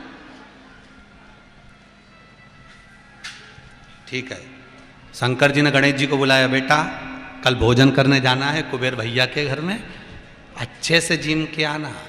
गणेश जी बोले पिताजी आज से ही बंद कर दिया मैंने तो जिमना, तुम चिंता ही मत करो। ऐसा जिम हुआ कि दूसरी बार बुलाएगा ही नहीं। बस शंकर जी बोले हमारा इंतजार रहेगा हमारा छोरा का, तू तो जा। शाम को 7 बजे का भोजन है। शंकर जी ने गणेश जी से पूछा कितनी बजे जाएगा? 4 बजे। शंकर जी ने पार्वती से कहा इसकी नजर उतार दे, कितनी बुद्धि है इसमें, 7 बजे का भोजन और 4 बजे जा रही है, इससे जोरदार बुद्धि कहां होगी? बफेट में जाओ तो गणेश जी की बुद्धि लेके जाओ, 8 बजे लिखाओ तो 7:30 पे पहुंच जाओ, तो सारा सामान अच्छे से मिलेगा। नहीं तो मालूम पड़े छम्मक लड्डू के लिए खत्म हो गया होगा। समय पर पहुंचो, समय पर पहुंचे। गणेश जी महाराज पहुंच गए। कुबेर जी ने पूछा आ गए? हाँ। गणेश जी महाराज ने आवाज लगाई भैया कुबेर भोजन, भैया कुबेर भोजन। कुबेर जी की धर्मपत्नी निकल के बाहर आई, क्या बात है भोजन करने आए? तो भोजन तो 7 बजे का। गणेश जी बोले हम थोड़ा जल्दी आ गए, हमें पहले जिमा दो। ठीक है। कुबेर जी के पास सूचना गई। कुबेर जी ने कहा अच्छा है जल्दी जल्दी जिम के चले जाएंगे तो हल्के भी हो जाएंगे, थोड़ा खाली पड़ जाएगा, चल दो जिमाओ बिठाओ। इनके चौकी लगाई, बिठा दिया। गणेश जी जिम में बैठ गए। जिम में बैठे तो जो खाना चालू करा, जो चालू करा, 33 कोटि देवताओं का भोजन तो 15 मिनट में निपटा गया। 15 मिनट में 33 कोटि देवताओं का भोजन, सब सांप जितना रखा था सांप। कुबेर जी की पत्नी ने आवाज लगाई भंडारी को भोजन के लिए, हे भोजन वाले जाओ जल्दी भोजन लाओ, और भोजन लाओ। भोजन पे भोजन आने लगा, भोजन पर भोजन आने लगा। अब भोजन जितना रसोई घर में था सब समाप्त हो गया। अब क्या करें, तो कि जितना बाहर का भोजन हो 33 कोटि देवताओं के घर में जो जो सूखा सामान पड़ा सब उठा लाओ, सब उठा लाओ, सब दे दिया। अब जो भर भर कर सामान आ रहा था गणेश जी के सामने अंदर जाता, फिर गर्म होकर आता। इतने में गणेश जी ने कहा अंदर ले जाने की जरूरत नहीं, तुम तो यहीं धरते जाओ डायरेक्ट, फिर ले जाओगे फिर लाओगे, कोई मतलब तो है नहीं, रखोगे रखते जाओ, रखते जाओ। धर्म पत्नी दौड़ कर गई कुबेर जी के पास, स्वामी कुछ भी नहीं बचा। कुबेर जी बोले ऐसे कैसे नहीं बचा, 33 कोटि देवता का भोजन बना था, कहां गया। धर्म पत्नी ने बोला वो तो सब गणेश अकेला खा गया।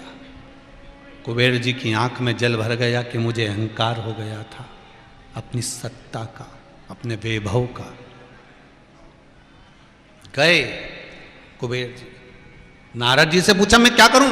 देवऋषि नारद ने कहा कुछ मत करो, एक काम करो, जाओ सीधे शंकर जी के पास जाओ। भोलेनाथ जी के पास गए, हर हर महादेव। शिव जी ने पूछा क्या हो गया। शंकर जी ने जैसे ही पूछा तो कुबेर भंडारी बोले प्रभु वो गणेश, गणेश को क्या हुआ। गणेश को कुछ नहीं हुआ, सब हमको ही हुआ है, उसको क्या होगा। हुआ क्या, सब खा गया, कुछ नहीं बचा। शंकर जी बोले तुम तो बोल रहे थे कि हमारे पास में खूब। प्रभु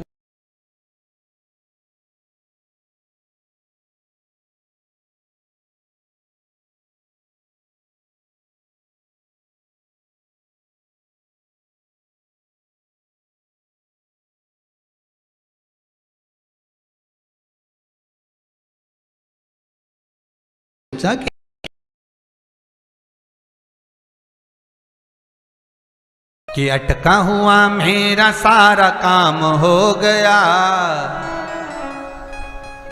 अटका हुआ मेरा सारा काम हो गया। काशीवासी पे खड़े हुए, पेट पे हाथ फेर के बोले कल का टाइम बताओ, कल का समय बताओ, कल क्या समय रहेगा। कुबेर जी ने कहा जब तक आपको कोई बुलाए नहीं तब तक आप आना मती, और जब उठा के विसर्जन कर दें या आपको छोड़ आए तो फिर वहीं रहना, फिर बुलाएं फिर आना। जब से गणेश जी का नियम है, आते भी शादी में जाते भी, शुभ कार्य में उनको बुलाते भी हैं और विदा कर कर आते भी हैं। ये गणेश जी का नियम है हमारा, ये गणेश जी का नियम। अहंकार अभिमान तो ये नहीं कि पोटली बांधकर रख दी। हमारे गुरुदेव कहते हैं पोथी पुराण का स्मरण खोल कर करा जाए। आपको मंत्र याद है, आपको साधना याद है, सब कुछ याद है, आपको श्लोक याद है, सब कुछ याद है, आप सब कुछ जानते हो, पर फिर भी पोथी पुराण खोल लीजिए। उसको खोलकर सम्मुख रखिए। गीता बंधी हुई, पुराण बंधी हुई, शिव पुराण रामायण बंधी हुई अच्छी नहीं लगती, उसको खोलकर पढ़ा जाए तब श्रेष्ठता लगती है। खोलकर पढ़ा जाए, उसकी श्रेष्ठता है खोलकर पढ़ना। आप सभी को गीता जयंती की बहुत बहुत बधाई। बाबा देव अधिदेव महादेव आपके जीवन को सार्थक बनाए। शिव महापुराण की कथा कर रही है, शंकर का अनुमोदन कर रहा है। तारकासुर के 3 पुत्र तारकाक्ष, विदुमाली और कमलाक्ष की ने तप साधना करना प्रारंभ करा। ब्रह्मा जी से वर मांगा, हमें वर दीजिए। ब्रह्मदेव ने पूछा क्या वर चाहिए, वर मांगा हमारे प्राण कभी ना छूटे। ब्रह्मा जी ने कहा वो तो छूटेंगे, मरना तो पड़ेगा, प्राण तो छूटेगा, मृत्यु तो निश्चित है, मृत्यु निश्चित है, मृत्यु निश्चित है, प्राण तो छूटेंगे। आया है सो जाएगा और राजा रंक फकीर, जो आया है उसको जाना ही पड़ेगा। मृत्यु के घाट तो पहुंचना ही पड़ेगा। बस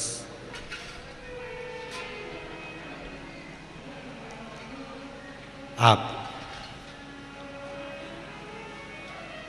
उस भगवान से प्रार्थना जरूर कर सकते हो, उससे निवेदन जरूर कर सकते हो।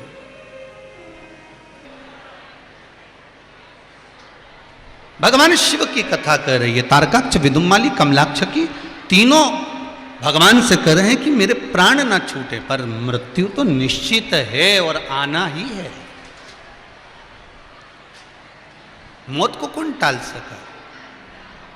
मृत्यु तो आना है, मौत तो आना है। अब महाराज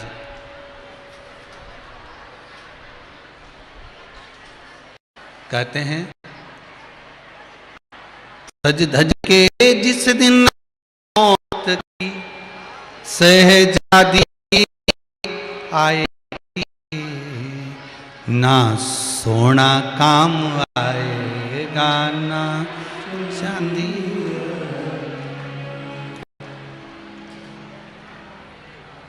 मट्टी का तो सोने जैसा मान है तेरा।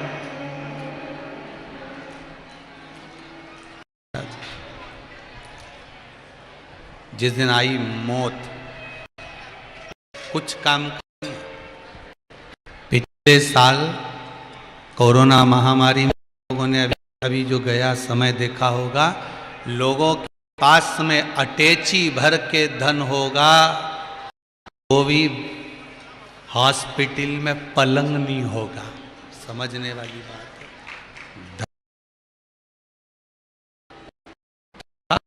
था खूब लोग अलग, हमारी पहचान तुम्हारी पहचान सब धरी रह गई। क्या काम आया? काम क्या आया? जो भजन करा, जो पुण्य करा, जो सत्कर्म करा, वो सामने आकर और बचा। आप में से कई लोग होंगे महामारी तक आ गई, पर आपका जी की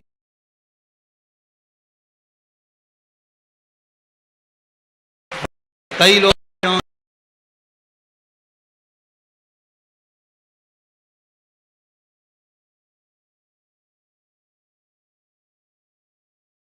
शिव का भजन कीर्तन महाराज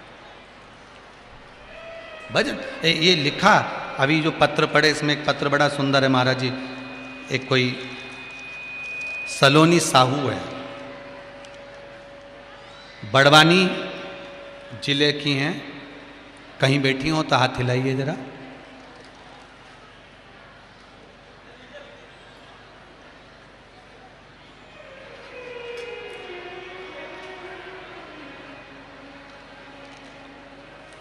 उनने लिखा है कि गुरुजी, नौकरी नहीं लग रही थी, मेरी माँ ने कहा कथा सुनो। 2 दिन की कथा सुनी, मन लग गया 7 दिन की कथा का, और बाबा ने मेरी नौकरी लगा दी। ये लिखा है सलोनी साहू। कहीं बैठी हो तो बेटा हाथ हिलाना। सलोनी साहू कहीं बैठी हो तो हाथ जरूर हिलाना। एक सुंदर भाव किसी ने लिखा है, गुरुजी दीपिका गोस्वामी, गोल बिल्डिंग, सराफा बाजार। कहीं बैठी हैं? उन्होंने भी बड़ा सुंदर भाव प्रकट करा। कहीं बैठी हो तो हाथ जरूर हिलाना। आप ही हैं? अच्छा, हाथ हिला दो एक बार ऐसा। आपने बड़ा सुंदर भाव लिखा है, गुरुजी मैं इतनी खुश हूं, मैं जिस परिवार की बहू हूं उस परिवार को मुझे बहुत बहुत नाज है। मेरा परिवार इतना सुंदर है, मेरे ससुर, मेरे काका ससुर बहुत अच्छे हैं, पर किसी कारणवश दोनों में कहीं थोड़ा बहुत विवाद छिड़ गया था। आपस में बात नहीं हो रही थी, पर मेरी काकी जी और मेरे यहाँ हमारे बुआ जी ने बताया कि एक काम करो कि अगर बातचीत बंद हो गई है कोई प्रॉपर्टी को लेन देन कर कर, तो कथा में सुना है शिव महापुराण में कि गेहूं की बाली शिव जी को शिवरात्रि पर चढ़ा दी जाए तो उससे दोनों में प्रेम बन जाता है। मेरी काकी जी और हमारे परिवार ने दोनों ने एक साथ गेहूं की बाली शिव जी को चढ़ाई और ऐसी कृपा हुई कि मेरे काका जी और मेरे ससुर जी एक ही गाड़ी में बैठकर कुबेरेश्वर महादेव कथा में पहुंचे। बहुत बहुत धन्यवाद बेटा, बैठ जाओ। हर हर, ये शिव कृपा। और एक बात बड़ी सुंदर लिखी है नीचे, हम तो मना करते पर आप लोगों ने लिखा है, बड़ा सुंदर लिखा है। गुरुजी हम जब कुबेरेश्वर महादेव पहुंचे तो वहां पर कुछ माताएं पत्थर पे पत्थर जमा रही थी, तो हमने भी मजाक में पत्थर जमा दिए। और पत्थर जमाने का क्या प्रताप मिला गुरुजी कि बाबा की ऐसी कृपा हो गई कि कभी मकान लेने का नहीं सोचा था, वो पत्थर जो जमा की आई गई थी उसमें मकान भी मिल गए और नए मकान में हम पहुंच भी गए और बाबा की कृपा है। ये शिव कृपा। बोल कुबेरेश्वर महादेव की हर हर महादेव। शिव ओघड़दानी, आपका केवल विश्वास चाहिए शंकर को और कुछ भी नहीं चाहिए, केवल विश्वास।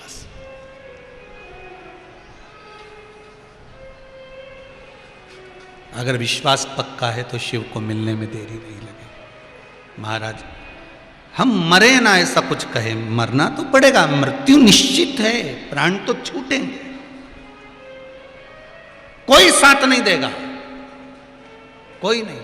अंत समय प्रभु आना पड़ेगा, वचन दिया तो निभाना पड़ेगा। और वही हुआ पूरी कोरोना महामारी में। साहब आपने देखा होगा जिसने शंकर का भजन किया, रुद्राक्ष के जल का स्मरण करा, जो रुद्राक्ष बांटे गए थे उसका स्मरण आपने कर लिया, शिव का अभिषेक, शंकर का पूजन, शिव का स्मरण कर लिया, तो बीमारी छू कर निकल गई साहब, छू कर निकल गई। आई मृत्यु सबकी आना है, मौत सबकी आना है।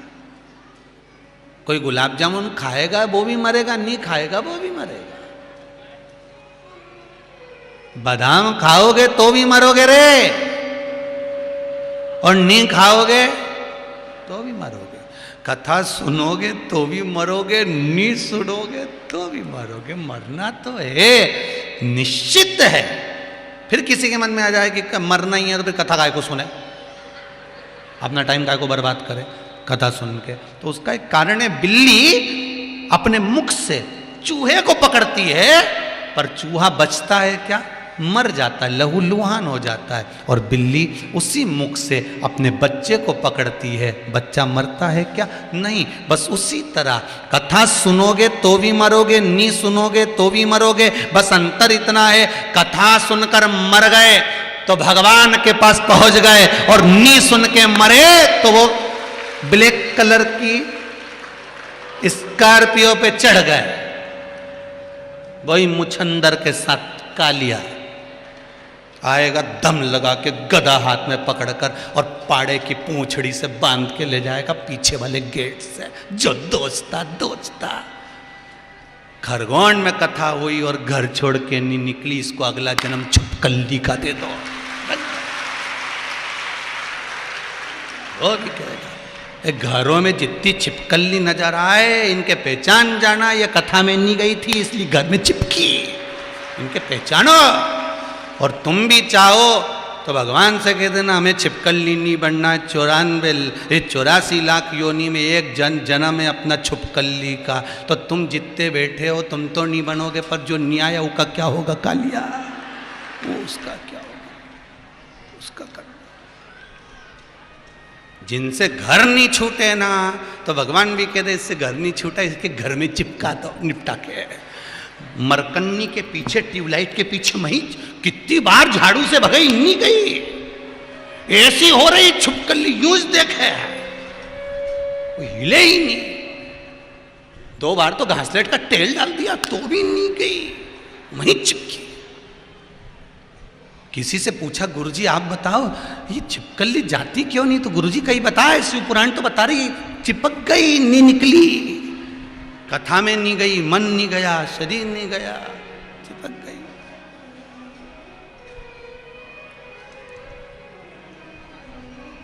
ये बहुत ज्ञान देती है छिपकली, मेंढक। ये मेंढक भी बहुत ज्ञान देता है। होटला पे बैठ के दिन भर टट्टर करी, कभी भजन नहीं करी, इसलिए मेंढकी बना दो ही क्या, मेंढा बना दो। रामचरितमानस में तो सीधी सीधी बात लिख दी। तुलसीदास जी ने लिखा कि नहीं लिखा? जो कान कथा ना श्रवण करे वो सर्प के बिल की तरह है, जो नयन भगवान का दर्शन ना करे वो मोर पंख की तरह है। तो यहां तो स्पष्ट कह दिया कि भजन करो, कीर्तन करो। ये हाथ दिया है, दान पुण्य सेवा स्मरण सब करो। चरण दिया है, चलकर कथा में जाओ। मुख दिया है, राम नाम गाओ। और कई गाय या तो पूरी निपटाए, क्या भजन। ना राम नाम लीनो ओ तूने भरी जवानी में, तो डूब के मर जा रे चुल्लू भर पानी। पूरा जीवन गवा दिया, राम नहीं बोला, कृष्ण नहीं बोला, शिव नहीं बोला, और जीवन यूं ही चले गए, गया जीवन।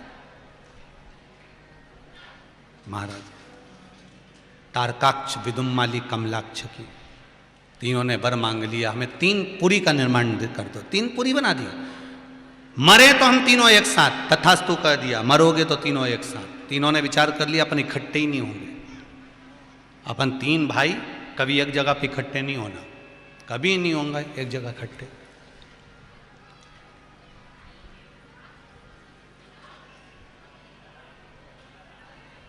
कभी इकट्ठे मत हो तीनों की तीनों। अब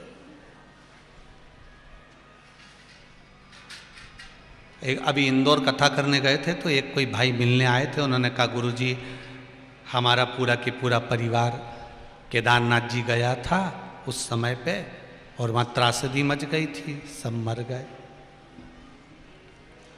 हमने कहा, तुमने शिव महापुराण नहीं सुनी थी? शिव महापुराण में तारकाक्ष, विदुम्माली और कमलाक्ष की तीनों का चरित्र कह रहा है। तीनों राक्षस हैं परंतु तीनों का चरित्र कहता है। पूरा परिवार अगर कहीं जा रहा है तो एक ही गाड़ी में बैठ के मत जाओ, 2 गाड़ी में चले जाओ, या एक गाड़ी जा रही है तो पीछे बस से चले जाओ, कुछ ट्रेन से चले जाओ। शर्म मत करो, पर थोड़ा डिवाइड होकर जाइए, बट कर जाइए। ये शिव पुराण कह रही। तुम तो ऐसे कि एक ही गाड़ी में भरत जाओ सब। शिव पुराण से थोड़ा तो सीखो। कुछ चीजें सीखने के लिए होती हैं, हमारे जीवन में सिखा कर जाती हैं।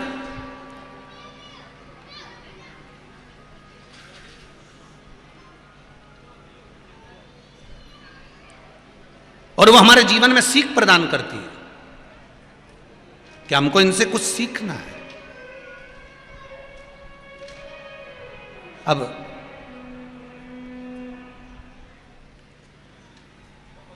तीनों ने अलग अलग महल बनाए, अलग अलग जगह पर रह रहे हैं। सोना, चांदी, लोहा, तीनों का अलग अलग महल बन गए। तीनों उसमें रह रहे थे। तीनों ने उपद्रव करना प्रारंभ करा। देवताओं ने जाकर शंकर जी से कहा, इसको मारना है तीनों को। शिव जी ने कहा, इनको मारना कठिन बात है, कोई सरल बात है कि तीनों इकट्ठे होंगे तब तो मरेंगे। इन्हें वर मांगा है कि हम मरे तो तीनों एक ही जगह पर मरें, हमारे प्राण छूटे तो तीनों के एक साथ छूटें। अगर ये वर मांगा है तो तीनों को एकत्रित करना पड़ेगा। एकत्रित करने के लिए क्या करना पड़ेगा? शंकर भगवान ने कहा, 33 कोटि देवता पशु बन जाओ और मैं तुम्हारा पति बन जाता हूं। शिव जी का नाम हो गया पशुपतिनाथ। इन तीनों को अपने अपने महल से निकाल कर एक जगह इकट्ठे करो, मैं इनका संहार कर दूंगा। तीनों को एकत्रित करा। शंकर जी ने बड़े नंदी का रूप लेकर, बेल का रूप लेकर शंकर भगवान दौड़ते हुए आए। अपने दोनों सिंह तारकाक्ष और विदुम्माली में दिए। इतने में कमलाक्ष की नीचे से निकल गया और कमलाक्ष की ने निकलकर फरसा उठाकर शंकर भगवान का सिर काट दिया। जैसे ही मेरे शिव जी का सिर कटा, शंकर का कटा हुआ सिर नेपाल में जाकर गिर गया। धड़ केदारनाथ जी में रह गया। केदारेश्वर जिसका नाम पड़ गया। भगवान शिव को लगा अगर ये आज नहीं मरे तो कभी नहीं मरेंगे। शिव जी अपने असली स्वरूप में आ गए। उसी केदारनाथ जी में से शंकर प्रकट हो गए और प्रकट होकर शिव जी ने त्रिशूल लिया, तारकाक्ष विदुमाली को आगे के भाग से मारा और कमलाक्षकी को त्रिशूल के पीछे के भाग से मारा। तीनों का संहार करा। देवताओं ने पुष्पों की वृष्टि कर दी, गंधर्व गान कर दिए, चारों तरफ आनंद समाहित हो गया।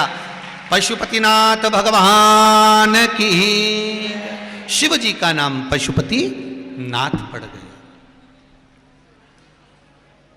शंकर भगवान का धड़ केदारेश्वर में है, शीश कहां पर है? नेपाल। नेपाल में शिव जी का जो शीश है वो पशुपतिनाथ मंदिर में नहीं है। पशुपतिनाथ मंदिर से 12 किलोमीटर की दूरी पर डोलेश्वर महादेव। कौन से महादेव? डोलेश्वर। वहां शिव जी का शीश है। कई लोग कहते हैं गुरुजी हम पशुपति मंदिर हो आए तो हमने शंकर जी के शीश का दर्शन कर लिया। वो नहीं है। शिव जी का जो शीश है वो डोलेश्वर महादेव है। केदारनाथ जी का जैसा स्वरूप है वैसे डोलेश्वर महादेव का स्वरूप है। आप जाकर दर्शन करेंगे तो, कभी जाएं तो आप दर्शन कर। पशुपतिनाथ भगवान का नाम पड़ गया। पशुपतिनाथ व्रत का वर्णन हमारे शास्त्रों में स्मरण कराया गया। पशुपति व्रत 5 व्रत होते हैं। कई लोगों ने इसका बहुत आड़ा टेढ़ा वर्णन करना चालू कर दिया है। पहले तो लोग जानते नहीं थे कि पशुपति व्रत भी होता है, और अब अपने अपने लोग भाषा को वर्णित करते हुए कई लोग बहुत सी चीजें गलत गलत गलत गलत डाल देते हैं। हमारा एक निवेदन है, व्यासपीठ के सिवाय नीचे उतरकर कभी कोई उपाय नहीं बताया। जो भी बताया है इस व्यासपीठ से बताया। आप YouTube पर अगर आपके पास में कोई क्लिपिंग आती है और उसमें हमारा फोटो दिख रहा है और आवाज दूसरे की है तो हम उसको मान्य नहीं करेंगे। व्यासपीठ से हम बोल रहे हों, आपको माइक लगा हुआ दिख रहा हो और आवाज नजर आ रही हो हमारी, तो आप उसको मानना कि ये उपाय सही है। नहीं तो आज के ज़माने में तो लोग इतने उपाय डाल दिए हैं यूट्यूब पर कि चेहरा हमारा दिखा देते हैं और नाम सब अपनी अपनी भाषाओं में वर्णन कर देते हैं। और बाद में लोग कहते हैं हमने बोला उपाय करा था हमारा काम नहीं हुआ, तो फिर वो उसके लिए हम वर्णित नहीं। पशुपति व्रत 5 व्रत सोमवार के होते हैं। आप सबको ज्ञात है इस चीज का। सुबह के समय पर शंकर भगवान के मंदिर में जाकर पूजन अभिषेक करना, शाम के समय पर मीठा बना कर ले जाओ, 6 दिए ले जाओ घी के। शंकर जी के मंदिर में जाकर जिस थाली से आपने सवेरे पूजन करी है वही की वही थाली जाना चाहिए, वही की वही थाली। शंकर भगवान का पूजन करो। शाम के समय पर प्रसाद जो बना कर ले गए उसके 3 हिस्से कर दो।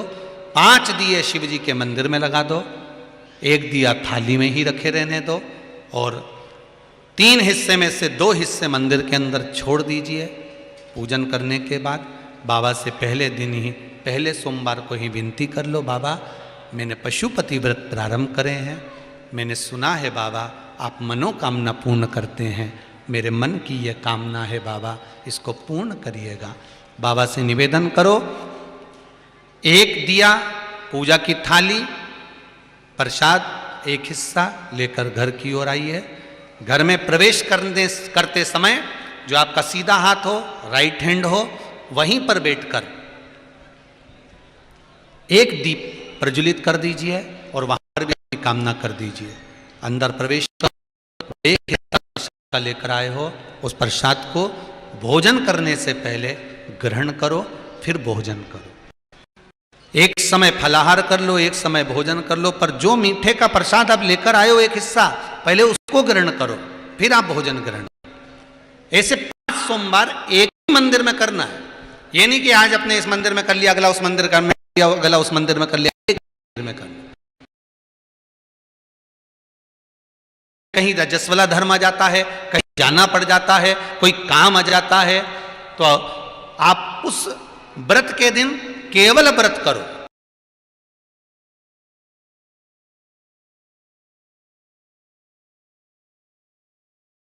पूजन मत, आपको पूजन नहीं करना है, कोई कारण आ गया है पूजन नहीं करना, उसको छोड़ के आप अगला करो, पर करेंगे 5 ही व्रत और एक ही मंदिर में करेंगे। ये पशुपति व्रत है। 5वां व्रत जैसे ही आज पूर्ण होने जा रहा हो तो सुबह अभिषेक पूजन करके शाम को बाबा का पूजन कर कर, जैसा नियम है वैसा के वैसे ही कर कर, एक श्रीफल और 108 भले चावल के दाने चढ़ाओ, मूंग के दाने चढ़ाओ, चाहे आप 108 फूल चढ़ाओ, चाहे 108 बेलपत्री चढ़ाओ, चाहे 108 आप कुछ भी चढ़ाओ, पर शंकर जी को समर्पित करो 108 वस्तु। और एक श्रीफल 11 रुपये बाबा के श्री चरणों में रखकर भाव से विनती निवेदन करो, बाबा आप मेरी मनोकामना पूर्ण करना। वैसे तो मुझे विश्वास है कि जो पशुपति व्रत करता है बाबा 5 व्रत के अंदर ही ऐसी कृपा कर देता है कि उसका कार्य हो जाता है। ये शिव की कृपा। पशुपति व्रत को धारण करना, निवेदन करना, 5 व्रत पूर्ण हो, व्रत पर ही बाबा को 108 बेलपत्र या पुष्प या मूंग दान या चावल जो भी आप चढ़ा सकते हो बाबा को समर्पित करो, शिव जी को चढ़ाइए। एक प्रश्न परसों की कथा में किसी ने करा था, वो प्रश्न यहां पर अभी पर्चा तो नहीं है क्योंकि यहां से पर्चे हटा दिए जाते हैं, से पर्चे आ जाते हैं। उसमें एक प्रश्न था, क्या बेधप नारी व्रत कर सकती है? क्यों नहीं कर सकती? शंकर की आराधना करने में कोई दिक्कत नहीं, शिव उपासना में कोई परेशानी नहीं। कितना सुंदर भाव लिखा है एक माता ने,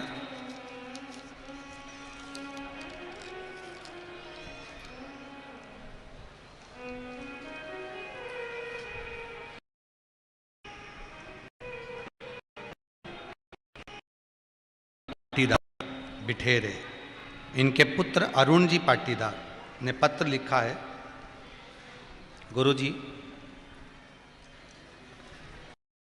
इनके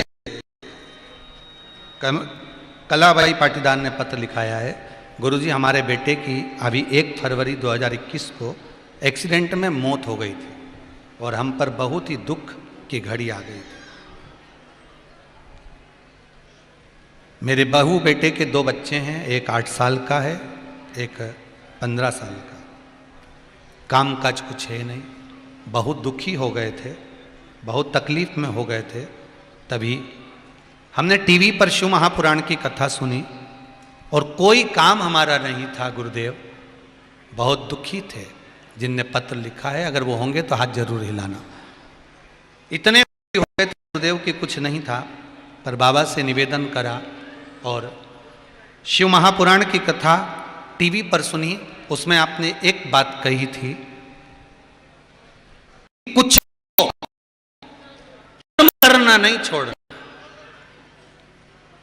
दुख हो सुख हो संपदा नहीं हो,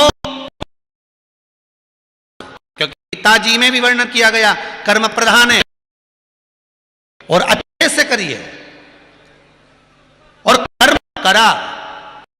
महादेव का नाम लेकर कहीं से साड़ी लाकर बेचना प्रारंभ करा।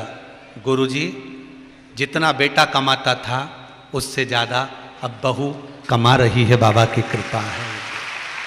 ये कुबेरेश्वर महादेव, ये शिव ओघड़दानी त्रिकालदर्शी कैलाशी अविनाशी शिव की कृपा है। इस कोरोना महामारी में ना जाने कितने घरों कितनों के बेटे पति के पिता चले गए, कितनों की माताएं चली गई।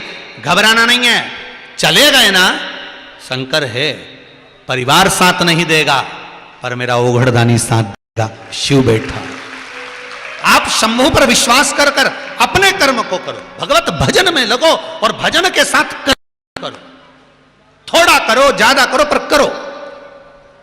कई लोग कहते हैं गुरुजी अभी मुहूर्त अच्छा नहीं चल रहा, अगले मुहूर्त में कर लेंगे। मुहूर्त का इंतजार मत करो, तुम तो काल करे सो आज कर, आज करे सो।